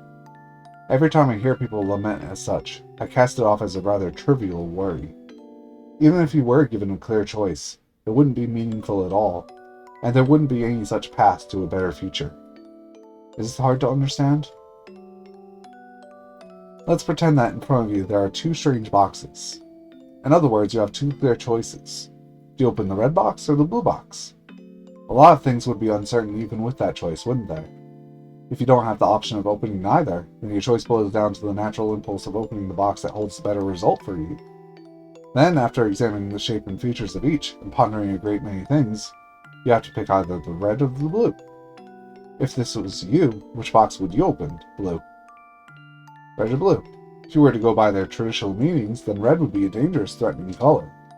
However, that doesn't automatically mean that it would be calm and relaxing inside the blue box either. In fact, it might even be that the colors are a trap, make you wary of the red box and have you open the blue. A trap? Could it be the contents of the box aren't a reward, but rather a penalty? See? Now you're at a loss. You're so conflicted over the choice between red and blue that you've started wishing there was an option to open neither and just leave. But there isn't. You have to open either the red or the blue box. Oh, I forgot to say this, but if you choose one box, the other will disappear. So you'll never know the contents of the box you don't open. I'll just put that rule at the end there for you. Now, why don't you choose? The red box or the blue box? It's alright, you won't lose anything by picking either one. Come on now. Wait, you actually get to choose. Huh. Have you thought about it? In the end, you chose this color, didn't you? As soon as you chose, the other box disappeared. So you can give up on the contents of that one, okay? That's the rule. Now, open up the box you chose. Inside the box there was a stick of chewing gum. I know you're a little disappointed. Well, that's only natural. No matter how you look at it, it looks like you drew the dud. The correct box might have been a bar of chocolate in it for all you know. No, in fact, something incredible like a pair of tickets to Hawaii might have been in there. Might have even been a boat. But even if you wanted to verify that, the other box has already disappeared. There's no way you can check now. But if you think about it from an optimistic point of view, just maybe, the other box was empty, and this box was the winner. And being satisfied, or perhaps not, with such a cheap prize, you pop it into your mouth and start chewing happily. So what do you think in the end? If you were given a second chance, would you try to open the other box? But unfortunately, the chance to choose between the red box and the blue box has come and gone, never to be seen again. The chance to change your selection will never come. Don't your parents often say every choice you make in life only happens once, so choose carefully? See? Choices aren't that great after all. Aren't you a little disillusioned now? Unless you reload this and do it again.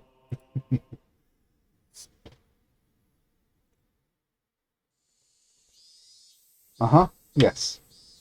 So the wake will be from 6 p.m. tomorrow, and the service will be the day after from noon until 1. The venue will be Okonomiya Ceremony Hall. I see. It's Deputy Mayor Ikuzawa's grandson's funeral we were talking about. We have to pay our respects. Now have you go in my stead. Okay, got it. Should I wear mourning clothes? How much should I bring for the funeral offering? You can go in your school uniform. Make sure you button it up properly. For the money, 50. No, 100,000 yen. They've done a lot for us. Mion quietly whispered in awe at the exorbitant amount of money her grandmother was offering. Ikazawa-san's been a prudent person ever since his days as head of the Okinomi Municipal Office. Even if those government types paid me a visit, they'd always stay outside. But whenever I offered Ikazawa-san a cup of tea, he'd come inside and carefully listen to what I had to say. He always lent a proper ear to what people had to say. Others should learn from a person like him. The two guests made a show of nodding, making it clear they were paying attention as Oreo reminisced. The sight of them trying not to get on Oreo's bad side was humorous enough to elicit laughter from Mion occasionally.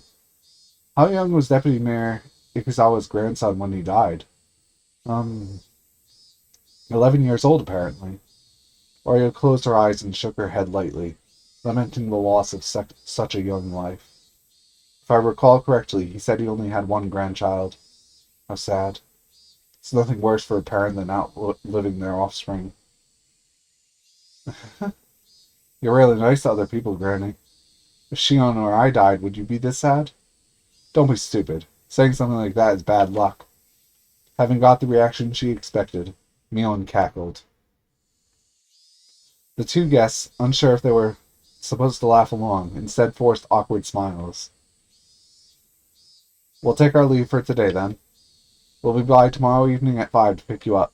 Until then, please excuse us. After bowing their heads repeatedly, the guests left by the front door. Mion saw them off, waving her little hand goodbye. They're gone. Must be rough for them to pay you a courtesy visit, Granny. It would have been fine if they just broke the news over the phone. Well, it was true that Oreo Sonozaki was a central person for both her relatives and the residents of Hinamizawa village as a whole. As a voting bloc, they numbered in several thousands. It wasn't hard to imagine the mayor would try to pander to her. Unlike Mion, however, Oreo was looking up longingly at the sky from the veranda. What's the matter? Are you going senile? I just thought that no matter whose grandchild it was, I'd feel sorry for them. Saying that, she let out a deep sigh. Mion was let down, as normally her grandmother would have scolded her for her attitude. Mion, you know, that minister's grandson. How long has it been since he was abducted? 4 days, maybe? Oriel let out another deep sigh. He may be the grandchild of our bitter enemy, but I still feel sorry for him. Really? That's enough of a warning. We should bring this to an end soon. The playful expression drained from Mion's face, leaving behind a stern one, and then, as if to ascertain Oreo's will, looked into her eyes. Oreo, expressing her intention with only those eyes, looked back into Mion's. I want some tea. Could you call for some? Some of that chocolate, too. Mion gave a small nod, then turned around. Shimiko-san, are you there? Grandma wants some tea. Could you prepare some? From far away, a voice responded in the affirmative. Mion, after confirming she'd been heard, picked up the phone and began dialing. Ah, hello? This is Mion. Yeah. Is my father there? That's when the grandsons, or they get told to release the grandson, I guess. That ends chapter 3, right? 1, mid of chapter 2, or 2, mid of chapter 2, 3. So yeah, that's chapter 3 that's done now. So, I think that's a good stopping point for this week. We'll continue next week with something. I don't even know why I'm doing Tuesday night. Since I finished bending in the ink machine, I'll have to find something else. I don't even have a vague idea unlike last week. Probably not another roguelike, I'm thinking. Y'all have a good rest of your day or night, or even morning, if you're there. Bye-bye.